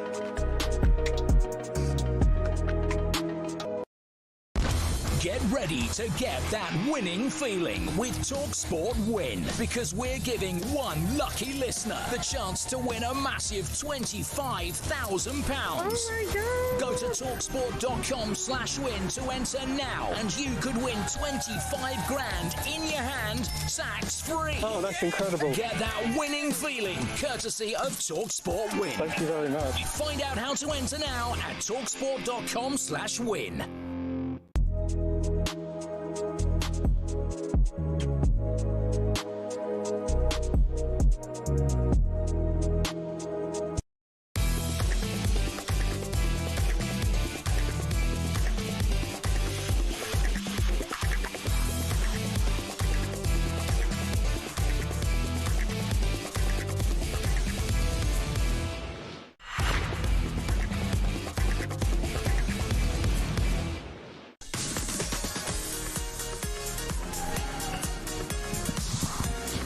This is the warm-up. We're live from Box Park, Wembley. Hugh, Woozencroft and Jason Cundy are with you. Rory Jennings here as well. We're taking you up to 1 o'clock before we head inside the stadium to join Adrian Durham, Scott Minto, Stuart Pearce and Sam Matterface with all the build-up to a 3 o'clock kickoff between Manchester City and Chelsea. Before we do move on, a reminder, you could win £25,000 completely tax-free at talkSPORT. Our competition's just got a whole lot bigger. Even more prizes are up for grabs. To give you that winning feeling, you can head to talksportwin.com to enter and for full terms and conditions as well. Entries close at, when do they close? Monday at 4 p.m. And before we head to Adrian, let's go back out onto Olympic Way one more time and join our roving reporter, Anil Kandola. Cheers, Hugh. Yes, still here outside the famous arch of Wembley Way. It's always good on a final day, isn't it? I'm joined now by 2 Chelsea fans. What are your names? Luke. Poppy. Luke and Poppy. I sense an accent there. Where have you travelled to get to the final today? So we've come from Northern Ireland. Wow, wow. So how long did that journey take you? Take us through what it took for you to get here today. So early flight yesterday morning, up at the Scraik of Dawn, and then had a few drinks around the city yesterday, and then up early for match this morning. So yeah. And there we go. So, of course, big final today. What are the nerves like? It's a bit of a strange time to be a Chelsea fan at the moment, but how are you feeling? Feeling good, feeling positive. Come on, Blues, you've got it. We'll get it. Come on. So there's a bit of confidence. In terms of course, we're hearing at talkSPORT that Xavi Alonso will be the next manager. Are you confident in that, or are you a little bit worried? I think he'll be good. He's got that strong personality to take on a few of the stronger personality players in the team. So I think he'll be good. Yeah. Yeah. And very finally, before I let you go to enjoy, of course, what will be an amazing final on talkSPORT this afternoon, give us a score prediction. What's it going to be between Chelsea and Manchester City? I'd say 2-1 Chelsea. Yeah. 2-1 Chelsea. Wow. 2-1 Chelsea. Thanks, guys. And of course, there you go, some confident Chelsea fans. It doesn't matter about the difficult times on a final day. Back to you, Hugh. Does that make it 7 or 8, 2-1 Chelsea? Do you know what it is? I'll tell you what it is, Hugh. It's the one that you know you're going to concede, but you want to win, and we're not good enough to score 3. That's why it's a sweet spot. Yeah. It's a sweet spot. Rory Jennings and Jason Cundy alongside myself. We'll get their thoughts on the game in a moment's time, but let's check in on events in the Scottish Premiership, a title decider between Celtic and Hearts. How have the early exchanges gone? John Dunn.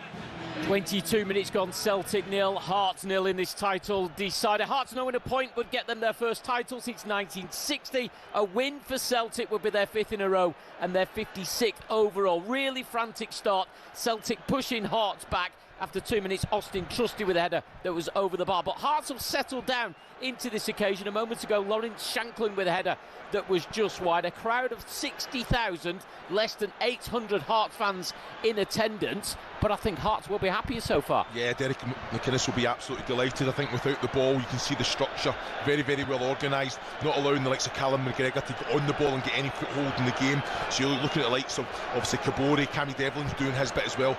And it's in that transition, I think Hearts, yeah, they're posing a threat down both flanks, but this Celtic side, again, with the likes of Nick Kay as well, Maida, that question is in behind with quality. So there is an outlet, but Hearts are definitely will be delighted with the performance. Celtic have got more of the ball, but again, it's about what you do with it, and they're not really getting into the final third as often as they would like.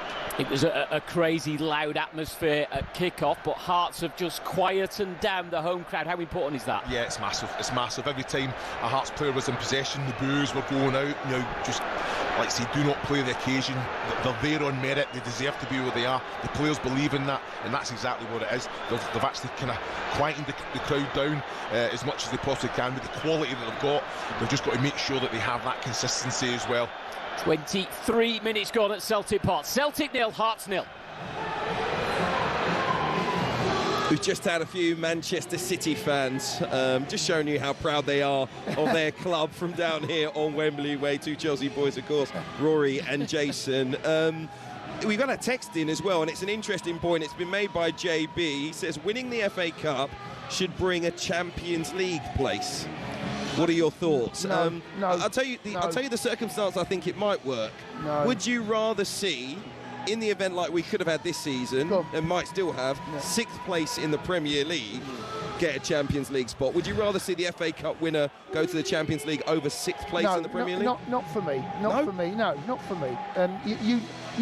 There's a reason why it's done by the league, because you deserve to be at that position. 6th in the Premier League does not deserve to be in the Champions League. I actually don't think there should be 6 positions in any one country. So I'm not even in favour of that. I agree with you, but the FA Cup it's a bigger achievement to win the FA Cup than finish 6th in the Premier League. Okay, if you go by that rationale, Wigan, who were playing in the Championship, won the FA Cup, could have been in the Champions League.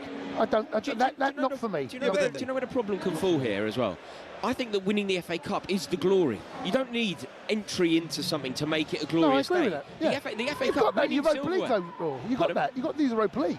Yeah, but I don't care about the Europa League. Today isn't about Chelsea qualifying for the Europa League. It's about making history at Wembley. But also there is also the bonus that it does carry some clout in Europe, and it carries enough clout in the Europa League. You do not need the Champions League for that for me. Yeah.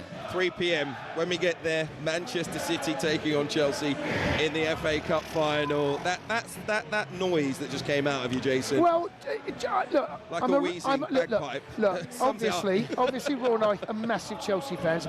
We're also realists. I understand the situation we find ourselves in, and I appreciate and totally respect how good Manchester City are. However, there is a huge part of me that genuinely believes and feels that we can get our hands on that trophy. Yeah. And we bring our A game, and we're going to have to, with our best players. And look, Reece needs to start. Colwell needs to start. We need Pedro Neto. Need pace out in the wide areas. We've been too positive about Chelsea. Here we go. No, we're not. We're not. We can. You might get steamrollers. You might get steamrollers this afternoon. Abide with me starts playing. Abide with me is going to play. Chelsea fans are going to be on our feet. We have seen our team win this trophy before. We know that Manchester City have lost the last 2 here. Look, we're underdogs. But we are totally capable of winning it, and winning this competition, it puts such a positive spin on this season. That's how big it is today. The first prediction that's going to go against Chelsea 2-1. All show the last 3 hours have been a pleasure. I'm going to go Manchester City 3, Chelsea 1. Manchester City 3, Chelsea 1 is my prediction. You're a disgrace, Woozencroft. Just trying to balance the programme out. It's been absolutely ridiculously one-sided. Gentlemen, it's been a real pleasure to be with you. That's Rory Jennings and Jason Cundy. Thank you for everyone that took part. We're going to keep you up to date, by the way. Celtic still drawing 0-0 with Hearts, and coming up next, it's FA Cup final game day with Adrian Durham, Stuart Pearce and Scott Minto. Do not move a muscle.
James Corden is with us in the studio. Good morning. Good morning, mate. Good morning, James. So happy to be here. It's our pleasure. How are you? I'm really well. Yeah, I'm very good. Thank you for coming in. It's a pleasure. It's